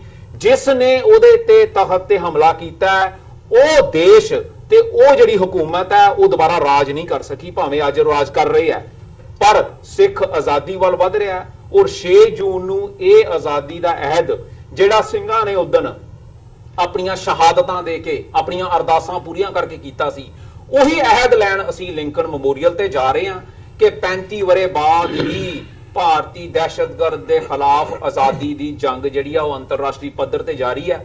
ਔਰ ਜਿਹੜਾ ਉਹਨਾਂ ਨੇ ਇੱਕ ਮਖੌਟਾ ਪਾਇਆ ਹੋਇਆ ਲੋਕਤੰਤਰ ਦਾ ਤੇ ਸ਼ਾਂਤੀ ਦਾ, ਉਹ ਅਸੀਂ ਸਾਰੀ ਦੁਨੀਆ ਦੇ ਸਾਹਮਣੇ ਖੋਲ ਦੇਣਾ। ਜੀ ਬਿਲਕੁਲ, ਜਿਵੇਂ ਗੱਲ ਹੋਈ ਵੀ ਹੈ ਇੱਥੇ ਵੀ ਸਿੱਖਾਂ ਨੂੰ 1984 ਤੋਂ ਬਾਅਦ ਅੱਤਵਾਦ ਦੇ ਨਾਲ ਜੋੜਿਆ ਗਿਆ, ਇਹਦੀ ਇੰਟਰਨੈਸ਼ਨਲੀ ਲੌਬੀ ਵੀ ਕੀਤੀ ਗਈ ਹੈ ਜੇ ਅਸੀਂ ਆਫੀਸ਼ੀਅਲ ਜਾਂ ਅਨਆਫੀਸ਼ੀਅਲ ਤੌਰ ਤੇ ਗੱਲ ਕਰੀਏ। ਸੋ ਇਹਦਾ ਜਵਾਬ ਇਹੀ ਹੈ ਜੋ ਹੁਣ ਲੌਬਿੰਗ ਇੱਥੇ ਇਹਨਾਂ ਮੁਲਕਾਂ ਦੇ ਵਿੱਚ ਬੈਠ ਕੇ ਇਹਨਾਂ ਮੁਲਕਾਂ ਤੱਕ ਪਹੁੰਚ ਕੀਤੀ ਜਾਂਦੀ ਹੈ। ਅਵਤਾਰ ਸਿੰਘ ਜੀ, ਕੀ ਸਮਝਦੇ ਹੋ ਤੁਸੀਂ ਵੀ ਇਹ ਸਾਰੇ ਪਾਰਟ ਨਾਲ ਜੁੜੇ ਹੋਏ ਹੋ, ਹੁਣ ਇੱਥੇ US ਕਾਂਗਰਸਮੈਨਸ ਤੱਕ ਜਾਂ ਸੈਨੇਟਰਸ ਤੱਕ ਪਹੁੰਚ ਵੀ ਕਰਦੇ ਹੋ, ਕਿ ਇਹਦੀ ਇੰਪੋਰਟੈਂਸ ਕੀ ਹੈਗੀ ਹੈ? ਤੇ ਜਦੋਂ ਅਸੀਂ ਦੇਖਦੇ ਹਾਂ ਸਿੱਖਾਂ ਨੂੰ ਅੱਤਵਾਦ ਦੇ ਨਾਲ ਜੋੜ ਕੇ ਦੁਨੀਆ ਦੇ ਸਾਹਮਣੇ ਪੋਰਟਰੇ ਕੀਤਾ ਜਾਂਦਾ ਹੈ, ਇਹਨੂੰ ਮਤਲਬ ਇੱਕ ਕ੍ਰੈਡਿਟ ਸਿੱਖਸ ਫॉर ਜਸਟਿਸ ਨੂੰ ਜਾਂਦਾ, ਜਿਹਨੂੰ ਮਤਲਬ 1984 ਦੇ ਜਿਹੜੇ ਦੰਗੇ ਕਹਿੰਦੇ ਸੀ, ਮੀਡੀਆ ਵੀ ਕਹਿੰਦਾ ਸੀ, ਉਹਨੂੰ ਲਿਆ ਕੇ ਨਸਲਕੁਸ਼ੀ ਦੇ ਖਾਤੇ ਵਿੱਚ ਪਾਇਆ ਵੀ ਇਹ ਕੋਈ ਦੰਗੇ ਨਹੀਂ ਸੀ, ਇਹ ਇੱਕ ਪਲੈਨਡ ਜੈਨੋਸਾਈਡ ਸੀ ਸਿੱਖਾਂ ਦਾ। ਇਸੇ ਤਰ੍ਹਾਂ ਇੱਕ ਇਸ ਵਕਤ ਜ਼ਰੂਰਤ ਹੈ ਕਿ ਅਸੀਂ ਇੱਥੋਂ ਦੀਆਂ ਸਰਕਾਰਾਂ ਤੱਕ ਜਾਂ ਯੂਨਾਈਟਿਡ ਨੇਸ਼ਨਸ ਤੱਕ ਪਹੁੰਚ ਕਰੀਏ ਕਿ ਇਹ ਸਾਡੀ ਅੱਤਵਾਦ ਨਾਲ ਨਾ ਸਾਨੂੰ ਜੋੜਿਆ ਜਾਵੇ। ਇਹ ਜਿਹੜੀ ਹੈ ਇਹ ਇੱਕ ਰਾਈਟੀਅਸਨੈਸ ਦੀ ਤੇ ਫਰੀडम ਜਿਹੜੀ ਸਟਰਗਲ ਹੈ ਉਹਦੀ ਇੱਕ ਇੰਪੋਰਟੈਂਸ ਹੈ। ਮੈਂ ਜੀ ਇਹਦੇ ਵਿੱਚ ਮੇਰੇ ਖਿਆਲ ਜਿੰਨੇ ਵੀ ਸਿੱਖ ਡਾਇਸਪੋਰਾ 'ਚ ਰਹਿੰਦੇ ਨੇ, ਹਰ ਇੱਕ ਨੇ ਆਪਣੇ ਆਪਣੇ ਤਰੀਕੇ ਦੇ ਨਾਲ ਬਹੁਤ ਐਫਰਟਸ ਕੀਤੇ, ਬਹੁਤ ਕੰਮ ਕੀਤਾ। ਇੱਕ ਜਿਹੜਾ ਅਸੀਂ ਕੰਮ ਕਰਦੇ ਹਾਂ ਇਹ ਥੋੜਾ ਜਿਹਾ ਵੱਖਰੇ ਤਰੀਕੇ ਦਾ ਲਿਖਤੀ ਤੌਰ ਤੇ ਕਲਮ ਦੀ ਲੜਾਈ ਲੜ ਕੇ ਉਹ ਹੈਗਾ ਲੌਬਿੰਗ ਜਿਹੜੀ ਉਹ ਕੀਤੀ ਜਾਂਦੀ ਹੈ। ਜਿੱਦਾਂ ਹੁਣ ਅਸੀਂ ਪਿਛਲੇ ਟਾਈਮ ਦੇ ਵਿੱਚ ਇੱਕ ਫਿਰ ਲੌਬਿੰਗ ਕਰ ਰਹੇ ਸੀਗੇ 6 ਜੂਨ ਦੇ ਮਸਲੇ ਦੇ ਵਿੱਚ, ਕੈਪੀਟਲ ਹਿੱਲ ਤੇ ਗਏ ਕਾਂਗਰਸਮੈਨਾਂ ਨਾਲ, ਜਿਹੜੇ ਆਪਣੇ ਸੈਨੇਟਰ ਨੇ ਉਹਨਾਂ ਦੇ ਨਾਲ, ਤੇ ਇੱਕ ਥਾਂ ਤੇ ਸਾਨੂੰ ਮੌਕਾ ਵੀ ਮਿਲਿਆ ਜਿੱਥੇ ਕਿ ਮਿਨੋਰਟੀ ਦੇ ਜਿਹੜੇ ਸਾਰੇ ਧਰਮਾਂ ਦੀ ਜਿਹੜੀ ਇੱਕ ਮੀਟਿੰਗ ਸੀ ਉਹਦੇ ਅੰਬੈਸਡਰ ਦੇ ਨਾਲ, ਉੱਥੇ ਸਾਨੂੰ ਵੀ ਜਾਣ ਦਾ ਮੌਕਾ ਮਿਲਿਆ। ਉਹਦੇ ਵਿੱਚ ਸਾਡੇ ਵਕੀਲ ਗੁਰਪਤਵੰਤ ਸਿੰਘ ਪੰਨੂ ਨੂੰ ਮੌਕਾ ਮਿਲਿਆ ਬੋਲਣ ਦਾ। ਕੋਈ 8 ਮਿੰਟੇ ਬੋਲੇ ਤੇ 8 ਮਿੰਟਾਂ ਦੇ ਵਿੱਚ ਜਿੰਨਾ ਸਾਰਾ ਸਿਸਟਮ ਸੀਗਾ ਸਾਡੇ ਬਰਖਲਾਫ ਭਾਰਤੀ ਦਹਿਸ਼ਤਗਰਦ ਗਵਰਨਮੈਂਟ ਵੱਲੋਂ ਕੀਤਾ ਜਾਂਦਾ ਉਹ ਇਹਨਾਂ ਨੇ ਐਕਸਪਲੇਨ ਕੀਤਾ। ਪਰ ਉੱਥੋਂ ਇੱਕ ਪੇਪਰ ਵੀ ਸਾਨੂੰ ਇੱਕ ਮਿਲੇ ਜਿਹੜਾ ਡਾਕੂਮੈਂਟਡ ਸੀਗੇ। ਉਹ ਮੈਂ ਕਿਹਾ ਵਕੀਲ ਸਾਹਿਬ ਜਿਹੜਾ ਉਹ ਜਦ ਜ਼ਿਆਦਾ ਵਧੀਆ ਤਰੀਕੇ ਨਾਲ ਐਕਸਪਲੇਨ ਕਰਨਗੇ, ਪਰ ਮੈਂ ਕਹਾਂ ਵੀ ਜਿਹੜੀ ਲੌਬਿੰਗ ਕੀਤੀ ਜਾਂਦੀ ਆ ਸਾਨੂੰ ਵੀ ਕਰਨੀ ਚਾਹੀਦੀ ਆ। ਜਿਹੜਾ ਬੰਦਾ ਜਥੇਬੰਦੀ ਜਾਂ ਗੁਰਦੁਆਰੇ ਸਾਡੇ ਪ੍ਰਬੰਧਕ ਸੱਜਣੇ, ਇਹਨਾਂ ਨੂੰ ਲੌਬਿੰਗ ਜਿਹੜੀ ਆ ਸਾਨੂੰ ਬਹੁਤ ਜ਼ਰੂਰੀ ਆ। ਜਿੱਦਾਂ ਕਨੈਕਟੀਕਟ ਦੇ ਵਿੱਚ ਸਵਰਨਜੀਤ ਸਿੰਘ ਖਾਲਸਾ ਅੱਜ ਕੱਲ੍ਹ ਕਰ ਰਹੇ ਨੇ, ਜੀ ਬੜੇ ਵਧੀਆ ਤਰੀਕੇ ਨਾਲ ਕਰ ਰਹੇ ਨੇ, ਕੌਮ ਦੀ ਗੱਲ ਗਾਂ ਦੀ ਗਾਂ ਤੁਰੀ ਜਾ ਰਹੀ ਆ। ਇਸ ਤਰ੍ਹਾਂ ਪੈਨਸਲਵਾਨੀਆ ਵਾਲੇ ਨੇ ਜਗਰਾਜ ਸਿੰਘ ਹੋਣੀ, ਉਹ ਵੀ ਕਰਦੇ ਨੇ। ਆਪਾਂ ਕਰੀਏ ਸਾਰੇ ਰਲ ਕੇ, ਤੇ ਮੈਂ ਸਮਝਦਾ ਵੀ ਜਿਹੜਾ ਇੱਕ ਦਿਨ ਉਹ ਦੂਰ ਨਹੀਂ ਗਏ ਜਿੱਦਣ ਜਿਹੜੇ ਸਿੱਖ ਕੌਮ ਆ ਉਹ ਆਪਣਾ ਜਿਹੜਾ ਆਜ਼ਾਦੀ ਦਾ ਮਸਲਾ ਜਿਹੜਾ ਵਾ, ਆਪਣੇ ਦੇਸ਼ ਦਾ, ਖਾਲਿਸਤਾਨ ਦਾ, ਉਹ ਮੁੱਦਾ ਜਿਹੜਾ ਇੱਕ ਦਿਨ ਜ਼ਰੂਰ ਜਿਹੜਾ ਵਾ ਉਹ ਨਕਸ਼ੇ ਦੇ ਉੱਤੇ ਆਉਣ ਦੀਆਂ ਜਿਹੜੀਆਂ ਤਿਆਰੀਆਂ ਦੇ ਵਿੱਚ ਬਹੁਤ ਜਲਦੀ ਆਏਗਾ। ਜੀ ਗੁਰਪਤਵੰਤ ਸਿੰਘ ਜੀ, ਉਹਦੇ ਵਿੱਚ ਜਿਵੇਂ ਥੋੜਾ ਜੀ। ਕੱਟ ਕੇ ਥੋੜਾ ਜਿਹਾ ਮੈਂ ਐਡ ਜੀ, ਕਰਨਾ ਚਾਹੁੰਦਾ ਕਿ ਜ਼ਰੂਰ। ਜਿਹੜਾ ਨਾ ਅਸੀਂ ਇਹਨਾਂ ਨੇ ਗੱਲ ਕੀਤੀ ਹੈ ਵੀ ਅਸੀਂ ਕਾਂਗਰਸਮੈਨਾਂ ਕੋਲ ਤੇ ਸੈਨੇਟਰਸ ਦੇ ਕੋਲ ਆਪਣੇ ਡਾਕਟਰ ਬਖਸ਼ੀਸ਼ ਸਿੰਘ ਸੰਧੂ ਹੈਗੇ ਅੱਜ ਕੱਲ ਸਾਡੇ ਨਾਲ ਵੀ ਕੰਮ ਕਰਦੇ ਆ, ਪ੍ਰੈਜ਼ੀਡੈਂਟ ਹੈ ਕਾਉਂਸਲ ਆਫ ਖਾਲਿਸਤਾਨ ਦੇ ਵੀ। ਉਹਨਾਂ ਦੇ ਯਤਨਾਂ ਰਾਹੀਂ ਇੱਕ ਇਕੱਠ 'ਚ ਪਹੁੰਚੇ ਸੀ ਅਸੀਂ, ਜਿੱਥੇ ਮੈਨੂੰ ਮੌਕਾ ਮਿਲਿਆ ਉੱਥੇ ਗੱਲਬਾਤ ਕਰਨ ਦਾ। ਔਰ ਉਹ ਜਦੋਂ ਅਸੀਂ ਗੱਲ ਦੱਸੀ ਉਹਨਾਂ ਨੂੰ ਵੀ ਭਾਰਤੀ ਦਹਿਸ਼ਤਗਰਦ ਹਕੂਮਤ ਨੇ, ਸੈਨਾ ਨੇ ਜਿਹੜਾ ਉਹ ਦਰਬਾਰ ਸਾਹਿਬ ਤੇ ਹਮਲਾ ਕੀਤਾ, ਤੇ ਉੱਥੇ 20 ਦੇਸ਼ਾਂ ਦੇ ਨੁਮਾਇੰਦੇ ਜਿਹੜੇ ਆ ਉਹ ਆਏ ਹੋਏ ਸੀ, ਜਿਹੜੀਆਂ ਐਨਜੀਓਜ਼ ਹੈ, ਧਰਮ ਦੀਆਂ, ਯੂਐਨ ਦੇ ਰਿਪਰੈਜ਼ੈਂਟੇਟਿਵ ਸੀ, ਸਾਰਾ ਸਟੇਟ ਡਿਪਾਰਟਮੈਂਟ ਦੇ ਵੀ ਰਿਪਰੈਜ਼ੈਂਟੇਟਿਵ ਉੱਥੇ ਬੈਠੇ ਸੀ। ਤੇ ਉਹਨਾਂ ਨੇ ਇਹ ਵਾਲਾ ਜਦੋਂ ਪੱਖ ਦੇਖਿਆ ਤੇ ਡਾਕੂਮੈਂਟੇਸ਼ਨ ਤੇ ਉਹਨਾਂ ਨੇ ਸਾਡੇ ਕੋਲ ਫੜੀ ਤੇ ਉਹਨਾਂ ਤੋਂ ਬਾਅਦ ਇੱਕ ਸੀਗੀ ਹਿੰਦੂ ਅਮਰੀਕਨ ਫਾਊਂਡੇਸ਼ਨ। ਉਹਨਾਂ ਨੇ ਡਾਕਟਰ ਸੰਧੂ ਨੂੰ ਨਾ ਇੱਕ ਪੇਪਰ ਦਿੱਤਾ, ਜਿਹੜਾ ਕਿ ਪੇਪਰ ਬਾਅਦ ਚੋਂ ਪੜ੍ਹ ਕੇ ਉਹਦੇ 'ਚ ਇਹ ਸਾਹਮਣੇ ਆਇਆ ਕਿ ਉਹ ਆਰਗੇਨਾਈਜੇਸ਼ਨ ਹੈਗੀ ਹੈ ਜਿਹੜੀ ਕਹਿੰਦੀ ਜੀ ਹਿੰਦੂਆਂ ਦੇ ਉੱਤੇ ਧੱਕਾ ਹੋ ਰਿਹਾ ਸਾਊਥ ਏਸ਼ੀਆ ਬਾਕੀ ਦੇਸ਼ਾਂ 'ਚ। ਪਰ ਜਿਹੜਾ ਪੇਪਰ ਦੇ ਵਿੱਚ ਸਮਾਨ ਸੀ ਉਹ ਸੀਗਾ ਜੀ ਸਿੱਖ ਜਿਹੜਾ ਹੈਗਾ ਪੰਜਾਬ ਦੇ ਇਹ ਉਸ ਹਿੱਸੇ 'ਚ ਵਸਦਾ ਉਹ ਅੱਤਵਾਦੀ ਹੈ।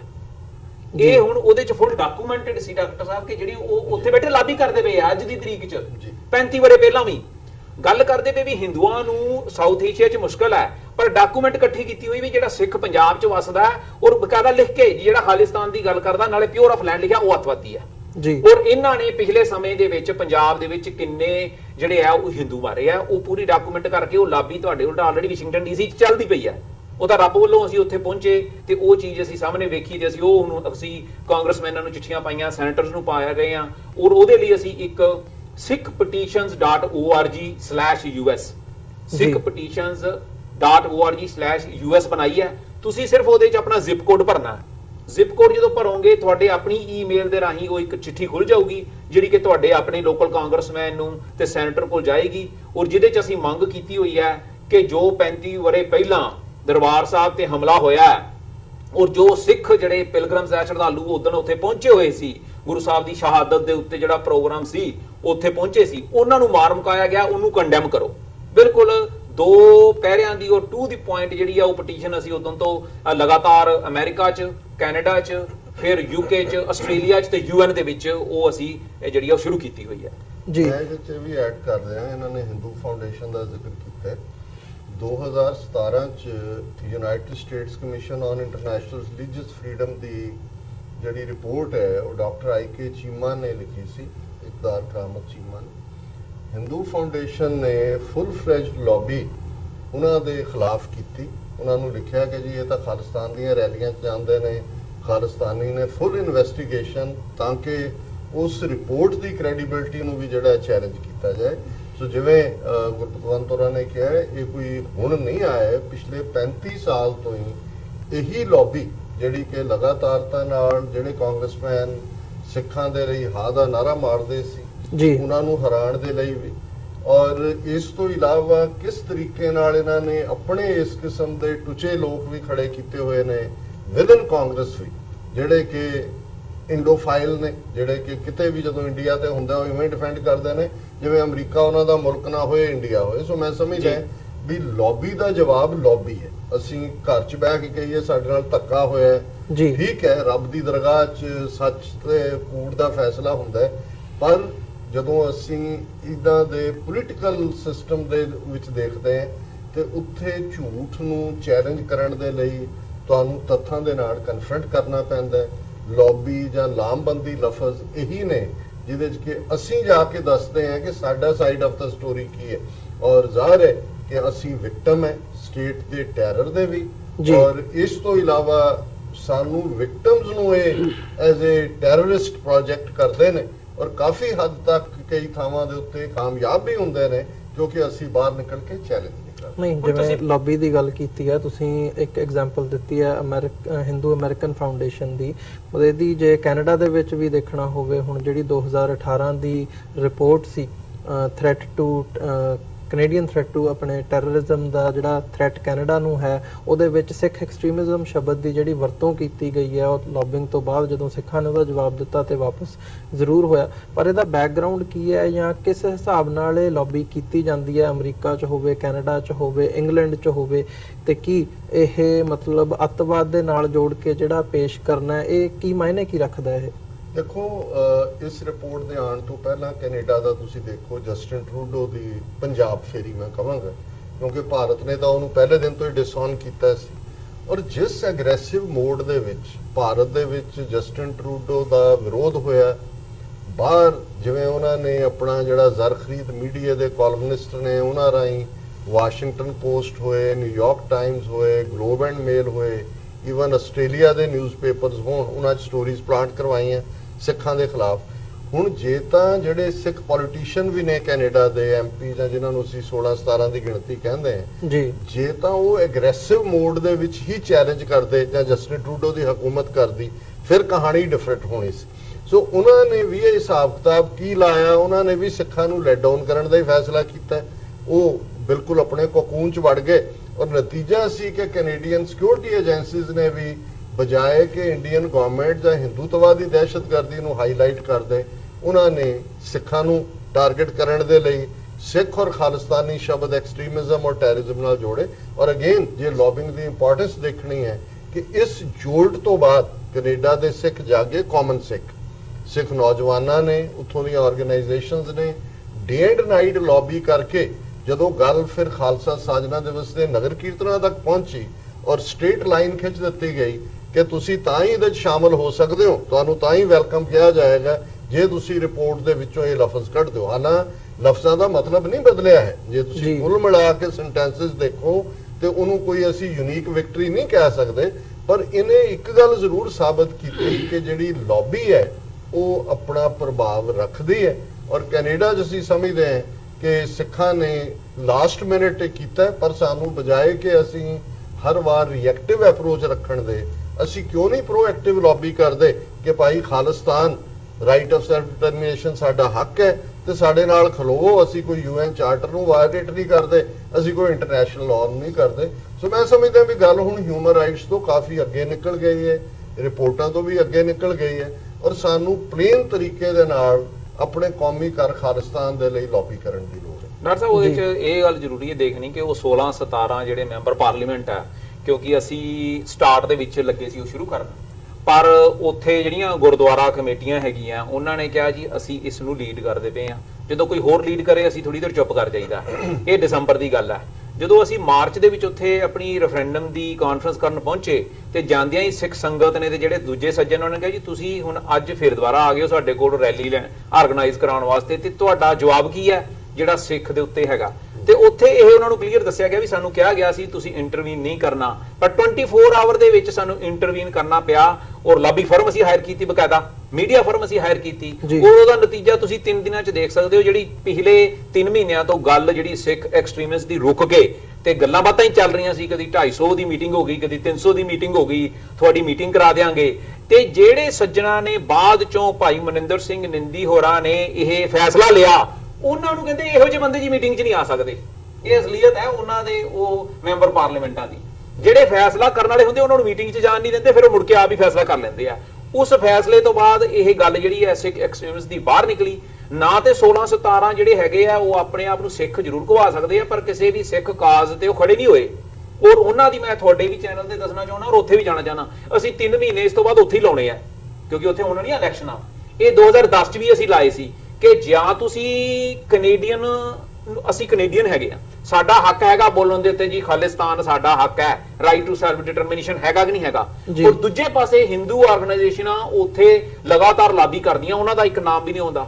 ਔਰ ਲਗਾਤਾਰ ਅੱਤਵਾਦ ਦਾ ਕੰਮ ਕਰਦੀਆਂ ਔਰ ਉਹਨਾਂ ਦੇ ਕਾਉਂਸਲਰ ਜਿਹੜੇ ਆ ਉਹ ਧਮਕੀਆਂ ਦਿੰਦੇ ਆ, ਵੀਜ਼ਿਆਂ ਦੇ ਨਾਂ ਤੇ ਧਮਕੀਆਂ ਦਿੰਦੇ ਆ, ਕੇਸਾਂ ਦੇ ਨਾਂ ਤੇ ਧਮਕੀਆਂ ਦਿੰਦੇ। ਇਹ ਸਾਰਾ ਚੀਜ਼ ਇਹਨਾਂ ਇਲੈਕਸ਼ਨਾਂ 'ਚ ਤੁਹਾਡੇ ਸਾਹਮਣੇ ਆਣੀ ਆ। 3 ਮਹੀਨੇ ਅਸੀਂ ਇਸੇ ਤੇ ਡਟ ਕੇ ਲਾਉਣੇ ਆ ਵੀ ਜਾਂ ਤੇ ਕੈਨੇਡੀਅਨ ਸਿੱਖ ਦਾ ਹੱਕ ਹੈ ਰਾਈਟ ਟੂ ਸੈਲਫ ਡਿਟਰਮੀਨੇਸ਼ਨ ਦਾ, ਉਹਨੂੰ ਵੋਟ ਦਿਓ, ਜਾਂ ਫਿਰ ਤੁਸੀਂ ਜਿਹੜਾ ਨਾ ਅਗਲੀ ਸਰਕਾਰ ਲਿਬਰਲ ਦੀ ਨਹੀਂ ਬਣਦੀ ਜੇ ਤੁਸੀਂ ਸਾਡੇ ਨਾਲ ਨਹੀਂ ਖੜੋਗੇ। ਇਹ ਸ਼ੋਰ ਹੈ ਇੱਥੇ। ਨਹੀਂ, ਹਾਂ ਬਿਲਕੁਲ। ਸੋ ਜਿਹੜਾ ਜਿਵੇਂ ਤੁਸੀਂ ਇੱਥੇ ਗੱਲ ਕੀਤੀ ਹੈ, ਕੈਨੇਡਾ ਦੀ ਗੱਲ ਹੋਈ ਹੈ, ਜਦੋਂ ਅਮਰੀਕਾ ਦੇ ਵਿੱਚ US ਦੇ ਵਿੱਚ ਇਸ ਪਾਸੇ ਨੂੰ ਤੁਸੀਂ ਤੁਰੇ ਹੋ, ਪਿਛਲੇ ਦਿਨਾਂ ਦੇ ਵਿੱਚ ਕੰਮ ਕੀਤਾ, ਤਾਂ ਇੱਥੋਂ ਦੇ ਗਲਿਆਰਿਆਂ ਦੇ ਵਿੱਚੋਂ, ਪੋਲੀਟੀਕਲ ਗਲਿਆਰਿਆਂ ਦੇ ਵਿੱਚੋਂ ਕਿੱਦਾਂ ਦਾ ਰਿਸਪੌਂਸ ਮਿਲਿਆ? ਕਿ ਇਸ ਰੈਲੀ ਦੇ ਹਵਾਲੇ ਨਾਲ ਕੋਈ ਇੱਥੋਂ ਦੇ ਜਿਹੜੇ ਡਿਗਨਿਟਰੀਜ਼ ਹੈਗੇ ਆ, ਸੈਨੇਟਰਸ, ਕਾਂਗਰਸਮੈਨ, ਉਹਨਾਂ ਦੀ ਸ਼ਮੂਲੀਅਤ ਜਾਂ ਉਹਨਾਂ ਦਾ ਹਾਂ ਪੱਖੀ ਹੁੰਗਾਰਾ ਮਿਲਿਆ? ਦੇਖੋ, ਅਸੀਂ 6 ਫਾਰ ਜਸਟਿਸ ਦੀ ਜਿਹੜੀ ਟੀਮ ਰਨ ਕਰਦੇ ਨਾ, ਉਹਦੇ ਚੋਂ ਡਾਕਟਰ ਸੰਧੂ ਨੇ ਜ਼ਿਆਦਾ ਲੀਡ ਕੀਤਾ ਹੋਇਆ ਸੀ। ਉਹਨਾਂ ਨੇ ਹੀ ਸਾਨੂੰ ਵਾਪਸ ਇਸ ਪਾਸੇ ਤੋਰਿਆ, ਡਾਕਟਰ ਸੰਧੂ ਨੇ, ਕਾਉਂਸਲ ਆਫ ਖਾਲਿਸਤਾਨ ਵਾਲੇ ਨੇ, ਵੀ ਭਾਈ ਲੌਬਿੰਗ ਕਰਨੀ ਜ਼ਰੂਰੀ ਹੈ, ਵੀ ਜ਼ਰੂਰੀ ਹੈ, ਤੁਸੀਂ ਉਹਨਾਂ ਕੋਲ ਜਾ ਕੇ ਆਪਣੀ ਗੱਲ ਦੱਸੋ। ਔਰ ਅਸੀਂ ਇਕੱਠੇ ਗਏ ਆ। ਹੈਰਾਨੀ ਵਾਲੀ ਗੱਲ ਇਹ ਹੈ ਕਿ ਉਹਨਾਂ ਦੇ ਕੋਲ ਇਹ ਕਿਸੇ ਜਗ੍ਹਾ ਤੇ ਵੀ ਮਸਲਾ ਨਹੀਂ ਹੈਗਾ ਕਿ ਸਿੱਖਾਂ ਨੂੰ 10,000 ਤੋਂ ਵੱਧ ਸਿੱਖਾਂ ਨੂੰ ਦਰਬਾਰ ਸਾਹਿਬ ਦੇ ਵਿੱਚ ਮਾਰ ਮੁਕਾਇਆ ਗਿਆ। ਉਹਨਾਂ ਕੋਲ ਇਹ ਮਸਲਾ ਹੈਗਾ ਕਿ ਜਿਹੜਾ ਪਿੰਡਰਾਂ ਵਾਲਾ ਸੀਗਾ ਉਹਦੇ ਕੋਲ ਹਥਿਆਰ ਸੀ, ਜੋ ਅੱਤਵਾਦੀ ਸੀ। ਅੰਦਰ ਕਾਫੀ ਗੱਲਬਾਤ ਹੋਈ ਔਰ ਮੇਰਾ ਉਹਨਾਂ ਨੂੰ ਜਵਾਬ ਇਹ ਸੀ ਕਿ ਤੁਸੀਂ ਇੱਥੇ ਬਣਾਇਆ ਵਾ ਆਪਣਾ ਸੈਕੰਡ ਅਮੈਂਡਮੈਂਟ, ਜਿਹਦੇ ਰਾਹੀਂ ਤੁਸੀਂ ਆਪਣਾ ਹਥਿਆਰ ਰੱਖ ਸਕਦੇ ਹੋ। ਪਰ ਇਹੀ ਗੱਲ ਮੈਂ ਉਹਨਾਂ ਨੂੰ ਦੱਸੀ ਵੀ ਸਿੱਖ ਦੇ ਕੋਲ ਵੀ ਸੈਕੰਡ ਅਮੈਂਡਮੈਂਟ ਆ, ਗੁਰੂ ਵੱਲੋਂ ਦਿੱਤੀ ਹੋਈ ਆ ਹਥਿਆਰ ਰੱਖਣਾ। ਵੀ ਸੰਤਾਂ ਨੇ ਤੇ ਦਿੱਲੀ ਜਾ ਕੇ ਚੜ੍ਹਾਈ ਨਹੀਂ ਕੀਤੀ, ਸੰਤਾਂ ਦੇ ਸਾਥੀਆਂ ਨੇ ਤੇ ਸਿੱਖਾਂ ਨੇ ਜਾ ਕੇ ਤੇ ਲਾਲ ਕਿਲੇ ਤੇ ਹਮਲਾ ਨਹੀਂ ਕੀਤਾ ਪਾਰਲੀਮੈਂਟ ਤੇ। ਉੱਥੋਂ 70,000 ਦੀ ਫੌਜ ਆ ਕੇ ਸਾਡੇ ਘਰ ਤੇ ਹਮਲਾ ਕਰ ਰਹੀ ਹੈ। ਤੇ ਇਹ ਫਿਰ ਅਸੀਂ ਅਰਦਾਸ ਕੀਤੀ ਹੋਈ ਸੀ ਵੀ ਜੇ ਸਾਡੇ ਘਰ ਦੇ ਉੱਤੇ ਆ ਕੇ ਹਮਲਾ ਕਰੋਗੇ ਤੇ ਜੋ ਫਿਰ ਸਾਡੇ ਕੋਲ ਸਰਦਾ ਹੋਏਗਾ, ਡਾਂਗ, ਸੋਟਾ, ਬੰਦੂਕ ਜੋ ਹੋਏਗੀ, ਫਿਰ ਉਹਦੇ ਨਾਲ ਵਾਰ ਹੋਏਗਾ। ਸੋ ਇਹ ਜਦੋਂ ਉਹਨਾਂ ਨੂੰ ਡਾਕੂਮੈਂਟੇਸ਼ਨ ਵਿਖਾਈ ਗਈ ਕਿ ਉਦੋਂ ਦਾ ਐਸੋਸੀਏਟਿਡ ਪ੍ਰੈਸ ਦਾ ਇੱਕ ਜਰਨਲਿਸਟ ਹੈ ਬ੍ਰਹਮਾ ਚਲਣੇ, ਸ਼ਾਇਦ ਆਪਾਂ ਸਾਰਿਆਂ ਨੂੰ ਪਤਾ ਉਸ ਕੇਸ ਦਾ, ਉਹ ਜਦੋਂ ਇਹਨਾਂ ਨੇ ਸੈਂਸਰਸ਼ਿਪ ਲਾਈ, ਜਦੋਂ ਇੰਦਰਾ ਗਾਂਧੀ ਨੇ ਵੀ ਇੱਥੇ ਬਲੈਕ ਆਊਟ ਹੈ, ਇੱਥੇ ਐਮਰਜੈਂਸੀ ਹੈ, ਕੋਈ ਪ੍ਰੈਸ ਜਿਹੜੀ ਉੱਥੇ ਨਹੀਂ ਰਹਿ ਸਕਦੀ, ਉਹ ਫਿਰ ਵੀ ਉੱਥੇ ਰਿਹਾ। ਔਰ ਉਹਨੇ ਜਿਹੜੀ ਰਿਪੋਰਟ ਕੱਢੀ ਸੀ ਉਹ ਸਾਰੀ ਦੁਨੀਆ 'ਚ ਛਪੀ ਕਿ ਛੋਟੇ-ਛੋਟੇ ਬੱਚੇ, 400 ਦੀ ਉਹਨੇ ਲਿਸਟ ਦਿੱਤੀ ਸੀ ਬੱਚਿਆਂ ਦੀ ਤੇ ਜਨਾਨੀਆਂ ਦੀ ਜਿਨ੍ਹਾਂ ਦੇ ਗੋਲੀ ਵੱਜੀ ਹੋਈ ਸੀ। ਜਦੋਂ ਗੋਲੀ ਵੱਜੀ ਹੋਈ ਤਾਂ ਉਹਨੇ ਪੋਸਟਮਾਰਟਮ ਦੀ ਰਿਪੋਰਟ ਕੱਢੀ ਤੇ ਉਹਦੇ ਉੱਤੇ ਉਦੋਂ ਦੀ ਭਾਰਤ ਸਰਕਾਰ ਨੇ ਸੈਡੀਸ਼ਨ ਦਾ ਚਾਰਜ ਲਾ ਕੇ ਉਹਨੂੰ ਫੜ ਲਿਆ ਸੀ ਔਰ ਬਾਹਰ ਦੀਆਂ ਸਰਕਾਰਾਂ ਨੇ ਉਹਨੂੰ ਉਦੋਂ ਬਚਾਇਆ ਸੀ ਜੀ। ਔਰ ਚਾਹੇ ਜੋਇਸ ਪੈਡਗਰੀ ਦੀ ਆਪਾਂ ਗੱਲ ਕਰ ਲਈਏ ਜਾਂ ਸਿੰਥੀਆ ਮਹਿਮੂਦ ਪ੍ਰੋਫੈਸਰ ਦੀ ਗੱਲ ਕਰ ਲਈਏ, ਜਿਨ੍ਹਾਂ ਨੇ ਇਹ ਡਾਕੂਮੈਂਟੇਸ਼ਨ ਕੱਢੀ, ਅਸੀਂ ਉਹ ਸਾਰਾ ਮਸਲਾ ਔਰ ਸਾਰੀ ਡਾਕੂਮੈਂਟੇਸ਼ਨ ਦੇ ਕੇ ਆਏ ਹਾਂ ਕਾਂਗਰਸਮੈਨਾਂ ਨੂੰ। ਪਰ ਇਹ ਲੰਬੇ ਸਮੇਂ ਦੀ ਗੱਲ ਹੁੰਦੀ ਹੈ, ਇਹ ਛੋਟਾ ਕੰਮ ਨਹੀਂਗਾ ਕਿ ਆਪਾਂ ਇੱਕ ਵੀਕ ਜਾਏ ਤੇ ਉਹਨਾਂ ਨੇ ਆਪਣੇ ਹੱਕ 'ਚ ਕਿਸੇ ਨੇ ਖੜ ਜਾਣਾ। ਪਰ ਇਟਸ ਅ ਕਨਸਟੈਂਟ ਪ੍ਰੋਸੈਸ ਕਿ ਉਹਨਾਂ ਨੂੰ ਐਜੂਕੇਟ ਕਰਨਾ, ਕੰਪੇਨ ਲਗਾਤਾਰ ਚਲਾਉਣੀ ਹੈ ਜੀ। ਦੇਖੋ, ਉਹਦੇ 'ਚ ਜਿਵੇਂ ਗੁਰਪਤਵੰਤ ਹੋਰਾਂ ਨੇ ਕਿਹਾ, ਬੜਾ ਜ਼ਰੂਰੀ ਹੁੰਦਾ ਹੈ ਕਿ ਚੀਜ਼ ਕੰਸਿਸਟੈਂਟਲੀ ਕਰਨਾ। ਜੂਨ 84 ਤੋਂ ਇੱਕਦਮ ਬਾਅਦ ਵਰਲਡ ਸਿੱਖ ਆਰਗੇਨਾਈਜੇਸ਼ਨ ਹੋਂਦ 'ਚ ਆਈ, ਸਿੱਖ ਯੂਥ ਆਫ ਅਮਰੀਕਾ ਫਰਦਰ ਨਿਕਲਿਆ। ਡਾਕਟਰ ਗੁਰਮੀਤ ਸਿੰਘ ਔਲਖ ਹੋਰਾਂ ਨੇ ਬੜੀ ਕੰਸਿਸਟੈਂਟਲੀ ਲੌਬੀ ਕੀਤੀ ਖਾਲਿਸਤਾਨ ਦੇ ਮੁੱਦੇ ਤੇ। ਇੱਕ ਸਟੇਜ ਦੇ ਉੱਤੇ 30+ ਕਾਂਗਰਸਮੈਨ ਜਿਹੜੇ ਨੇ ਉਹ ਚਿੱਠੀ ਵੀ ਲਿਖਦੇ ਸੀ, US ਕਾਂਗਰਸ 'ਚ ਰੈਜ਼ੋਲੂਸ਼ਨ ਵੀ ਆਉਂਦੇ ਸੀ। ਪਰ ਇਹ ਅਸੀਂ ਹੁਣ ਗੱਲ ਕਰ ਰਹੇ ਹਾਂ 25 ਸਾਲ ਪਹਿਲਾਂ ਦੀ ਜੀ। ਹੁਣ ਕਾਂਗਰਸਮੈਨ ਦੀ ਟਰਮ 2 ਸਾਲ ਹੁੰਦੀ ਹੈ, ਆਲ ਟੂਗੇਦਰ ਨਵੀਂ ਜਨਰੇਸ਼ਨ ਆ ਗਈ। ਇੰਡੀਅਨ ਗਵਰਨਮੈਂਟ ਦੀ ਮਸ਼ੀਨਰੀ, ਉਹਨਾਂ ਦੀਆਂ ਲੌਬਿੰਗ ਫਰਮਸ ਕਨਸਟੈਂਟਲੀ ਕੰਮ ਕਰ ਰਹੀਆਂ ਨੇ ਔਰ ਉਹ ਐਕਸਪੈਂਡ ਹੋਈਆਂ। ਰਾਦਰ ਇੰਡੀਆ ਦਾ ਇਨਫਲੂਐਂਸ ਅਮਰੀਕਾ ਦੇ ਉੱਤੇ 9/11 ਤੋਂ ਬਾਅਦ ਕੁਝ ਹਾਲਾਤ ਇਸ ਮੁਲਕ ਦੇ ਐਸੇ ਬਣ ਗਏ ਕਿ ਜਿਹੜੀ ਹੈ ਮਿਲੀਟੈਂਸੀ, ਫਰੀडम ਫਾਈਟਰ ਔਰ ਟੈਰਰਿਜ਼ਮ, ਤਿੰਨੋਂ ਹੀ ਟੈਰਰਿਜ਼ਮ ਦੇ ਖਾਤੇ ਚਲੇ ਗਏ। ਉਧਰੋਂ ਚਾਈਨਾ ਦੇ ਨਾਲ ਹੁਣ ਜਿਸ ਕਿਸਮ ਦਾ ਇਹਨਾਂ ਦਾ standoff trade standoff ਚੱਲ ਰਿਹਾ, ਉਹਦੇ ਥੱਲੇ ਇੰਡੀਆ ਜਿਹੜਾ ਹੋਰ ਵੀ ਕਲੋਜ਼ ਅਮਰੀਕਾ ਦੇ ਆ ਰਿਹਾ।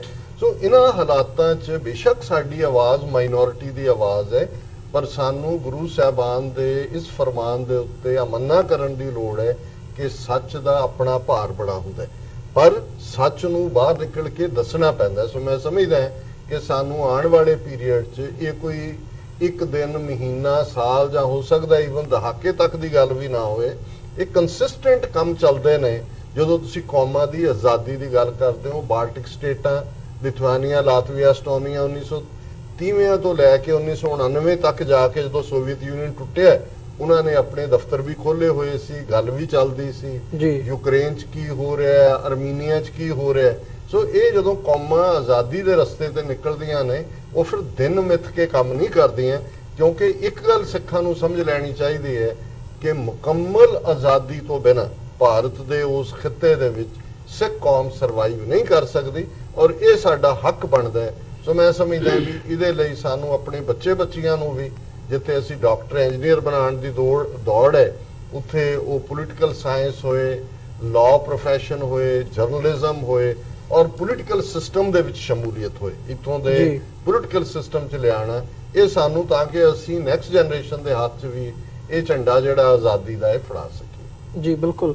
ਜਿਵੇਂ ਇਹ ਸਾਰੇ ਪਾਰਟ ਤੇ ਗੱਲ ਹੋਈ ਹੈ, ਜਦੋਂ ਟੈਰਰਿਜ਼ਮ ਦੇ ਨਾਲ ਜੋੜ ਕੇ ਪੇਸ਼ ਕੀਤਾ ਜਾਂਦਾ ਹੈ ਤਾਂ ਇੱਕ ਵੱਡਾ ਜਿਹੜਾ ਫੈਕਟਰ ਲੋਕਾਂ ਦੇ ਵਿੱਚ, ਖਾਸ ਤੌਰ ਤੇ ਜਦੋਂ ਅਸੀਂ ਪੰਜਾਬ ਦੀ ਗੱਲ ਕਰਦੇ ਹਾਂ ਜਾਂ ਇੰਡੀਅਨ ਮੀਡੀਆ ਦੀ ਗੱਲ ਕਰਦੇ ਹਾਂ, ਉਹ ਉਹਨਾਂ ਵੱਲੋਂ ਪਾਕਿਸਤਾਨ ਨਾਲ ਜੋੜਿਆ ਜਾਂਦਾ ਹੈ, ISI ਦੇ ਨਾਲ ਜੋੜਿਆ ਜਾਂਦਾ ਹੈ ਵੀ ਇਹ ਜਿਹੜਾ ਸਾਰਾ ਪ੍ਰੋਜੈਕਟ ਹੈ ਇਹ ਉਹਨਾਂ ਦੀ ਬਿਹੈਸਟ ਦੇ ਉੱਤੇ, ਉਹਨਾਂ ਦੀ ਫੰਡਿੰਗ ਦੇ ਨਾਲ ਚੱਲ ਰਿਹਾ ਹੈ। ਈਵਨ ਇਸ ਰੈਲੀ ਬਾਰੇ ਵੀ ਜਿਹੜਾ ਪਾਰਟ ਹੈ, ਜਿਹੜੀ 6 ਜੂਨ ਨੂੰ ਜਿਹਦੇ ਬਾਰੇ ਅਸੀਂ ਹੁਣ ਗੱਲ ਕਰ ਰਹੇ ਹਾਂ, ਲਿੰਕਨ ਮੈਮੋਰੀਅਲ ਦੇ ਵਿੱਚ ਹੋਣੀ ਹੈ, ਇਹਦੇ ਤੇ ਵੀ ਜਿਹੜੀਆਂ ਰਿਪੋਰਟਸ ਨੇ ਉਹ ਆਈਆਂ ਨੇ ਵੀ ਇੰਡੀਅਨ ਮੀਡੀਆ ਦੇ ਵਿੱਚ ਵੀ ਇਹ ISI ਫੰਡਡ ਸਾਰਾ ਕੰਮ ਹੈ ਤੇ ਪਾਕਿਸਤਾਨ ਦੀ ਇਹਨੂੰ ਬੈਕਿੰਗ ਹੈ। ਪੰਨੂ ਸਾਹਿਬ, ਇਹਨੂੰ ਕਿਵੇਂ ਦੇਖਦੇ ਹੋ? ਇੱਕ ਫੈਕਟਰ ਇਹ ਵੀ ਹੈ ਵੀ ਅਸੀਂ ਲੋਕਾਂ ਦੇ ਵਿੱਚ ਜਾ ਕੇ ਵੀ ਇਸ ਨੈਰੇਟਿਵ ਨੂੰ ਚੈਲੰਜ ਕਰੀਏ, ਜਿੱਥੇ ਲੌਬਿੰਗ ਦੀ ਗੱਲ ਹੋ ਰਹੀ ਹੈ ਉੱਥੇ ਸਾਡੇ ਆਪਣੇ ਲੋਕਾਂ ਤੱਕ ਵੀ ਪਹੁੰਚ ਕਰਨੀ ਜ਼ਰੂਰੀ ਹੈ।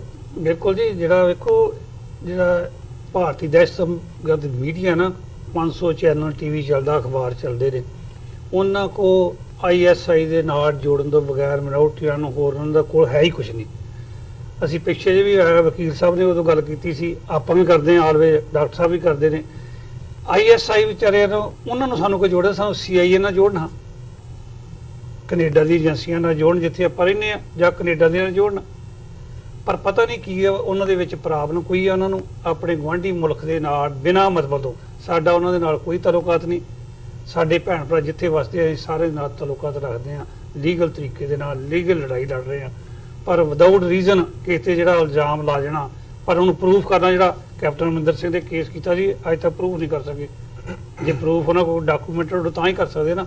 ਇਸ ਕਰਕੇ ਇਲਜ਼ਾਮ ਲਾਉਣਾ ਮੀਡੀਆ ਦੇ ਥਰੂ ਇਹ ਇੱਕ ਨਾਰਮਲ ਗੱਲਾਂ ਉਹਨਾਂ ਵਾਸਤੇ ਹੈਗੀਆਂ, ਟੋਲਾ ਹੀ ਜਾਂਦੇ ਨੇ। ਵੈਸੇ ਵੀ ਉਹਦੇ ਚ ਇਦਾਂ ਕਿ ਜੇ ਇੰਡੀਆ 'ਚ ਕਾਰ ਦਾ ਟਾਇਰ ਵੀ ਫਟ ਜੇ ਨਾ ਤਾਂ ISI ਦਾ ਨਾਮ ਲੱਗਦਾ ਜੀ, ਤੇ ਇਹੀ ਕੰਮ ਪਾਕਿਸਤਾਨ ਕਰਦਾ। ਆ ਪਸ਼ਤੂਨ ਦੀ ਏਡੀ ਵੱਡੀ ਉੱਥੇ ਇਕੱਠ ਹੋਇਆ ਤੇ ਉਹ ਕਹਿੰਦੇ ਜੀ ਇੰਡੀਆ ਨੇ ਕਰਾਤਾ। ਸੋ ਇਹ ਦੋਵਾਂ ਦਾ ਇੰਟਰਨੈਸ਼ਨਲ ਆਪ ਦਾ ਹੀ ਰੌਲਾ ਹੈ ਜਿਹੜਾ ਇਹ ਆਪਸ ਚ ਮੁਕਾਉਂਦੇ ਆ। ਪਰ ਸਾਰੀ ਦੁਨੀਆ ਨੂੰ ਤੇ ਜਿੰਨੀਆਂ ਬਾਹਰ ਸੰਸਥਾਵਾਂ, ਸਰਕਾਰਾਂ, ਉਹਨਾਂ ਸਾਰਿਆਂ ਨੂੰ ਪਤਾ ਕਿ ਵੀ ਇਹ ਜਿਹੜੀ ਕੰਪੇਨਾਂ ਹੈਗੀਆਂ, ਜਿਹੜੀ ਖਾਲਿਸਤਾਨ ਦੀ ਜਿਹੜੀ ਮੁਹਿੰਮ ਹੈ, ਚਾਹੇ ਰੈਫਰੈਂਡਮ 2020 ਦੀ ਹੈ, ਉਹ ਗੁਰੂ ਸਾਹਿਬ ਦੇ ਦਿੱਤੇ ਜਿਹੜੇ ਹੈ ਆਪਣੇ ਦਸਵੰਧ ਦੇ ਉੱਤੇ, ਜਿਹੜੇ ਰੋਜ਼ ਟਰੱਕ ਚਲਾਉਂਦੇ ਆ, ਟੈਕਸੀਆਂ ਚਲਾਉਂਦੇ ਆ, ਡਾਕਟਰ ਹੈ, ਵਕੀਲ ਹੈ, ਉਹਨਾਂ ਦੇ ਜ਼ੋਰ ਦੇ ਨਾਲ ਤੇ ਉਹਨਾਂ ਦੀ ਜਿਹੜੇ ਸਰਮਾਇਆ ਉਹਨਾਂ ਨਾਲ ਚੱਲਦੀ ਆ। ਜੀ। ਸੋ ਹਾਂਜੀ, ਮੈਂ ਇਹਦੇ 'ਚ ਐਡ ਕਰਨਾ ਚਾਹਾਂਗਾ। ਮੈਂ ਸਮਝਦਾ ਵੀ ਪਹਿਲਾਂ ਤਾਂ ਸਾਨੂੰ ਸਿੱਖਾਂ ਨੂੰ ਇਹ ਦਹਿਸ਼ਤਗਰਦ ਸ਼ਬਦ ਜਦੋਂ ਇਸਤੇਮਾਲ ਕਰਦੇ ਨੇ, ਸਾਨੂੰ ਇਸ ਤੋਂ ਘਬਰਾਉਣਾ ਨਹੀਂ ਚਾਹੀਦਾ ਕਿ ਵੀ ਅਲਟੀਮੇਟਲੀ ਅਮਰੀਕਨ ਇੱਕ ਐਕਸਪ੍ਰੈਸ਼ਨ ਹੈ ਕਿ one freedom fighter is others terrorist. ਇਹ ਹਮੇਸ਼ਾ ਬਾਬਾ ਬੰਦਾ ਸਿੰਘ ਬਹਾਦਰ ਦੇ ਜ਼ਮਾਨੇ ਤੋਂ ਦੇਖ ਲਈਏ, ਇਹ ਲੇਬਲਿੰਗ ਲੱਗਦੀ ਹੈ ਇਹਨਾਂ ਨੂੰ ਦੱਸਣ ਲਈ ਕਿ ਅਸੀਂ ਜੋ ਮੰਗ ਰਹੇ ਹਾਂ ਉਹ ਇੰਟਰਨੈਸ਼ਨਲ ਲਾਅ ਔਰ UN ਚਾਰਟਰ ਦੇ ਐਂਬਿਟ ਦੇ ਵਿੱਚ ਹੈ, ਉਹ ਜ਼ਰੂਰੀ ਹੈ। ਆਪਣੇ ਲੋਕ, ਦੂਸਰੀ ਗੱਲ, ਕੋਈ ਵੀ ਗੱਲ ISI ਦੇ ਖਾਤੇ 'ਚ ਪਾਉਣ ਦੀ, ਦੇਖੋ ਗੱਲ ਬੜੀ ਜ਼ਾਹਰ ਹੈ। ਜੇ ਇੰਡੀਆ ਦਾ ਪ੍ਰਾਈਮ ਮਿਨਿਸਟਰ ਲਾਲ ਕਿਲੇ ਦੀ ਫਸੀਲ ਤੋਂ ਖਲੋ ਕੇ ਕਹਿੰਦਾ ਹੈ ਕਿ ਗਿਲਗਿਤ ਬਲੋਚਿਸਤਾਨ ਆਜ਼ਾਦ ਕਸ਼ਮੀਰ, ਉਹਨਾਂ ਲੋਕਾਂ ਨੂੰ ਹੱਕ ਮਿਲਣੇ ਚਾਹੀਦੇ। ਪਾਕਿਸਤਾਨ ਦੇ ਤਾਂ ਅੱਜ ਤੱਕ ਕਿਸੇ ਹੈਡ ਆਫ ਦਾ ਸਟੇਟ ਨੇ ਸਟੇਟਮੈਂਟ ਨਹੀਂ ਦਿੱਤੀ। ਔਰ ਇਹਦੇ 'ਚ ਕੋਈ ਸ਼ੱਕ ਨਹੀਂ ਹੈ, ਪਾਕਿਸਤਾਨ ਨਾਲ ਸਾਡਾ ਇਤਿਹਾਸਕ ਬੌਂਡ ਹੈ ਜਿਹੜਾ ਰਹਿਣਾ। ਸਾਡਾ ਮੱਕਾ ਮਦੀਨੇ ਸਾਡੇ ਗੁਰੂਆਂ ਦੀ ਧਰਤੀ ਹੈ। 170 ਤੋਂ ਜ਼ਿਆਦਾ ਇਤਿਹਾਸਕ ਗੁਰਦੁਆਰੇ ਨੇ ਔਰ ਕਰਤਾਰਪੁਰ ਕੋਰੀਡੋਰ ਖੁੱਲਣ ਤੋਂ ਬਾਅਦ ਇਹ ਰਿਲੇਸ਼ਨਸ਼ਿਪ ਹੋਰ ਵੀ ਨਿੱਘੀ ਹੋਈ ਹੈ। ਹੁਣ ਦੁਸ਼ਮਣ ਨੂੰ ਇਹ ਕਿਉਂ ਤਕਲੀਫ ਹੈ? ਕਿਉਂਕਿ ਉਹ ਇਹ ਸਮਝਦੇ ਨੇ ਕਿ ਸਿੱਖਾਂ ਨੂੰ ਤੁਸੀਂ ਉਸ ਖਿੱਤੇ 'ਚ ਵੀ ਆਈਸੋਲੇਟ ਕਰ ਦਿਓ, ਇੰਟਰਨੈਸ਼ਨਲੀ ਵੀ ਆਈਸੋਲੇਟ ਕਰ ਦਿਓ ਔਰ ਅਲਟੀਮੇਟਲੀ ਇਹਨਾਂ ਦੇ ਗੋਡੇ ਲਵਾ ਦਿਓ। ਉਹਨਾਂ ਨੂੰ ਪ੍ਰੋਬਲਮ ਇਹ ਹੈ ਵੀ ਸਿੱਖਾਂ ਦੀ ਟਾਈਮ ਮੁਕਾਉਣ ਦੇ ਲਈ ਅਸੀਂ ਇਹਨਾਂ ਦੀ ਇੱਕ ਜਨਰੇਸ਼ਨ ਮਾਰ ਮੁਕਾਈ ਹੈ, ਦੂਜੀ ਡਰੱਗਸ ਦੇ ਹਵਾਲੇ ਕਰ ਦਿੱਤੀ ਹੈ, ਇਹ ਫੇਰ ਖਲੋਤੇ ਨੇ। ਸੋ ਮੈਂ ਸਮਝਦਾ ਹਾਂ ਵੀ ਇਹ ਚਾਰजेस, ਕਾਊਂਟਰ ਚਾਰजेस ਲੱਗਦੇ ਰਹਿਣੇ ਨੇ, ਰੀਜਨਲ ਵੀ ਰਹਿਣਾ।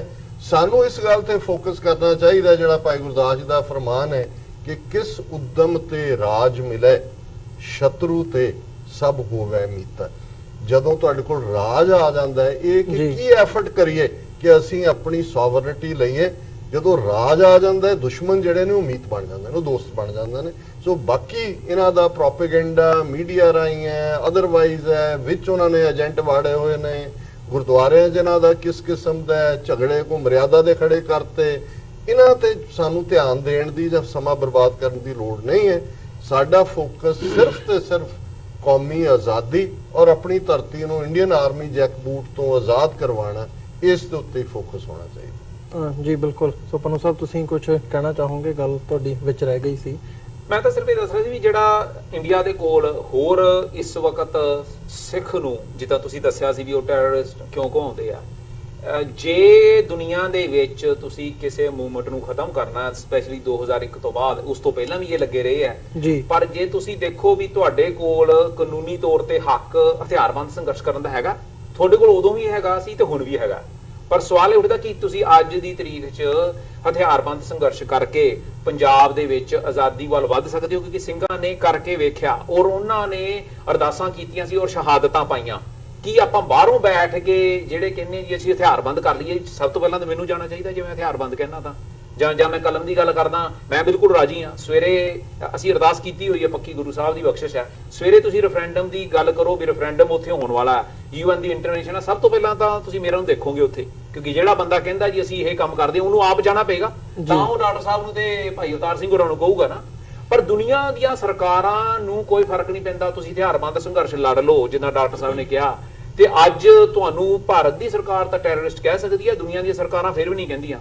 ਅੱਜ ਲਫ਼ਜ਼ ਅਸੀਂ ਚੇਂਜ ਕਰਾ ਦਿੱਤਾ ਵਾ, ਉਹਨੂੰ ਸੈਪਰੇਟਿਸਟ ਕਹਾਤਾ, ਸਿੱਖ ਸੈਪਰੇਟਿਸਟ। ਮਿਲੀਟੈਂਟ ਜਿਹੜਾ ਹੁੰਦਾ ਉਹ ਅੱਤਵਾਦੀ ਨਹੀਂ ਹੁੰਦਾ, ਅੱਤਵਾਦੀ ਉਹ ਹੁੰਦਾ ਜਿਹੜਾ ਆਪਣੇ ਕਿਸੇ ਮਕਸਦ ਦੇ ਲਈ ਕਿਸੇ ਬਾਜ਼ਾਰ 'ਚ ਬੰਬ ਚਲਾ ਦਿੰਦਾ, ਕਿਸੇ ਗੱਡੀ ਨੂੰ ਉਡਾ ਦਿੰਦਾ। ਜੇ ਅੱਜ ਵੀ ਆਪਾਂ ਟੈਰਰ ਕ੍ਰੀਏਟ ਕਰਦਾ, ਜੇ ਅੱਜ ਵੀ ਆਪਾਂ ਹਥਿਆਰਬੰਦ ਸੰਘਰਸ਼ ਲੜਨਾ ਮਿੱਥ ਕੇ ਲੜ ਲਈਏ ਤਾਂ ਵੀ ਅੱਤਵਾਦੀ ਨਹੀਂ ਹੁੰਦੇ ਤੁਸੀਂ, ਤਾਂ ਵੀ ਕੋਈ ਅੱਤਵਾਦੀ ਨਹੀਂ ਕਹਿ ਸਕਦਾ ਅਸੀਂ ਬੈਠੇ ਹਾਂ ਕਾਨੂੰਨੀ ਲੜਾਈ ਲੜਨ ਨੂੰ। ਉਹ ਤਾਂ ਮੈਨੂੰ ਵੀ ਕਹੀ ਜਾਂਦੇ ਆ।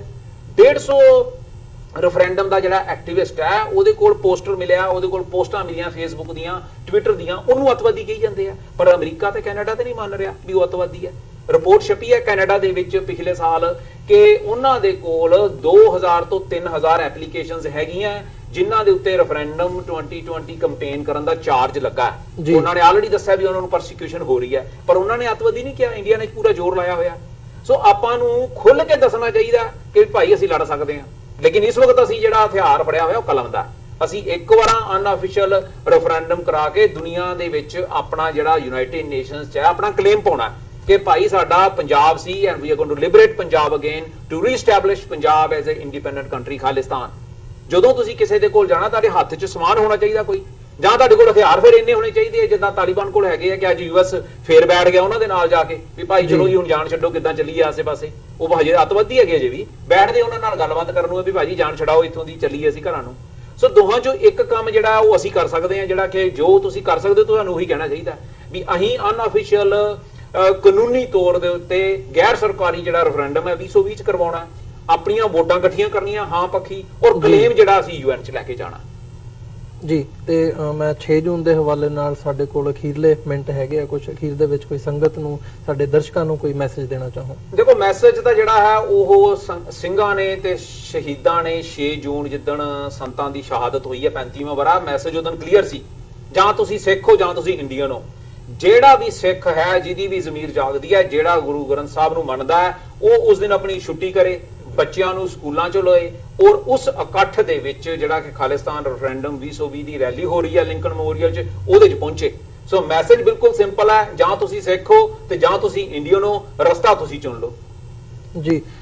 ਪੰਨੂ ਸਾਹਿਬ ਮੈਂ ਤੁਹਾਡੇ ਕੋਲੋਂ ਵੀ ਜਾਣਨਾ ਚਾਹੂੰਗਾ ਅੰਤ ਦੇ ਵਿੱਚ ਕੀ ਕਹਿਣਾ ਚਾਹੋਗੇ, ਦਰਸ਼ਕਾਂ ਨੂੰ ਕੀ ਕਹਿਣਾ ਚਾਹੋਗੇ, ਤੇ ਖਾਸ ਤੌਰ ਤੇ ਥੋੜਾ ਜਿਹਾ ਵੇਰਵਾ, ਜਿਵੇਂ ਤੁਸੀਂ ਗੱਲ ਕੀਤੀ ਹੈ ਵੀ ਦੂਰ ਦਰਾਡੇ ਸੰਗਤਾਂ ਆ ਰਹੀਆਂ ਨੇ, ਜਿਨ੍ਹਾਂ ਨੇ ਆਉਣਾ ਹੋਵੇ ਤੁਹਾਡੇ ਤੱਕ ਕਿਵੇਂ ਪਹੁੰਚ ਕਰ ਸਕਦੇ ਆ, ਜਾਂ ਜਿੱਥੋਂ ਬੱਸਾਂ ਦਾ ਵੇਰਵਾ ਤੁਸੀਂ ਦੱਸ ਸਕੋ ਕਿੱਥੋਂ ਹੈਗਾ ਤੇ ਸੰਗਤਾਂ ਉੱਥੇ ਤੱਕ ਪਹੁੰਚ ਸਕਣ, ਤੇ ਟਾਈਮਿੰਗ ਵਗੈਰਾ ਕੀ? ਹਾਂ ਬਿਲਕੁਲ ਜੀ, ਵੇਖੋ ਬੜਾ ਅਹਿਮ ਕੁਐਸਚਨ ਹੈ ਹੁਣ, ਕਿਉਂਕਿ ਬੱਸਾਂ ਜਿਹੜੀਆਂ ਰਿਚਮੰਡ ਹਿੱਲ ਤੋਂ 9 ਬੱਸਾਂ ਦਾ ਪ੍ਰਬੰਧ ਹੈ ਆਲਮੋਸਟ, ਜਿਹੜੇ ਸਾਡੇ ਕੋਲ ਨਾਂ ਨੇ ਉਹ 600 ਬੰਦੇ ਦੇ ਆ ਚੁੱਕੇ ਨੇ ਆਲਰੇਡੀ ਜੀ। ਤੇ ਅਸੀਂ ਹੁਣ ਵੀ ਕੱਲੇ ਨਿਊਯਾਰਕ ਦੇ ਉੱਤੋਂ, ਤੇ ਉਹ ਨਹੀਂ ਸੰਸਾਕਰ ਗੁਰਦਾਸ ਸਾਹਿਬ ਤੋਂ ਇੱਕ ਬੱਸ ਆ ਜੀ, ਲక్ష్ਮਣ ਗੁਰਦਾਸ ਸਾਹਿਬ ਤੋਂ 2 ਬੱਸਾਂ ਨੇ ਜੀ।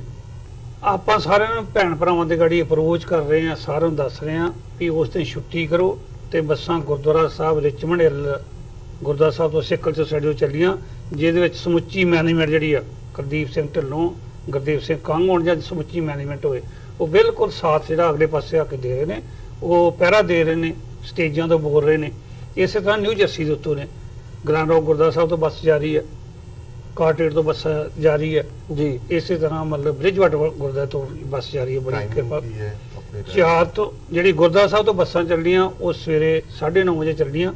ਸਾਰਿਆਂ ਭੈਣ ਭਰਾਵਾਂ ਨੂੰ ਬੇਨਤੀ ਹੈ 9:30 ਵਜੇ ਗੁਰਦੁਆਰਾ ਸਾਹਿਬ 9 ਵਜੇ ਪਹੁੰਚੋ, 9:30 ਬੱਸਾਂ ਜਿਹੜੀਆਂ ਉਹ ਰਵਾਨਾ ਜਿਹੜੀਆਂ ਕਰ ਸਕਣ।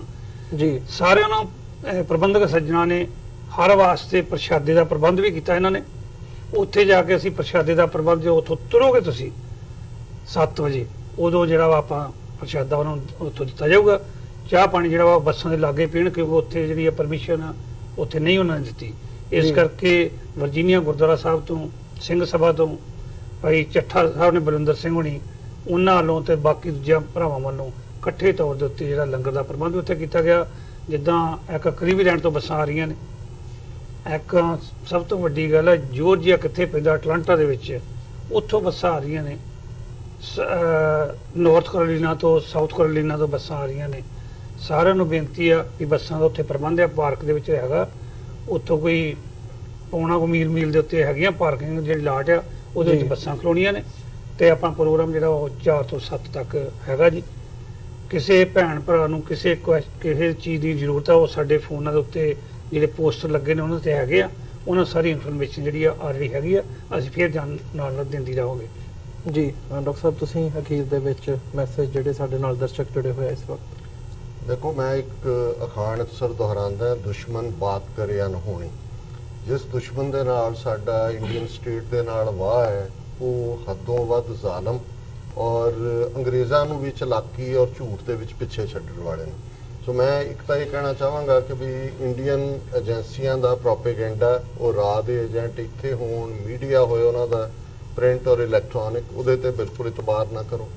ਤੇ ਦੂਸਰਾ, ਸਾਨੂੰ ਰਿਐਕਟਿਵ ਅਪਰੋਚ ਦੀ ਥਾਂ ਤੇ ਪ੍ਰੋਐਕਟਿਵ ਅਪਰੋਚ ਦੀ ਲੋੜ ਹੈ।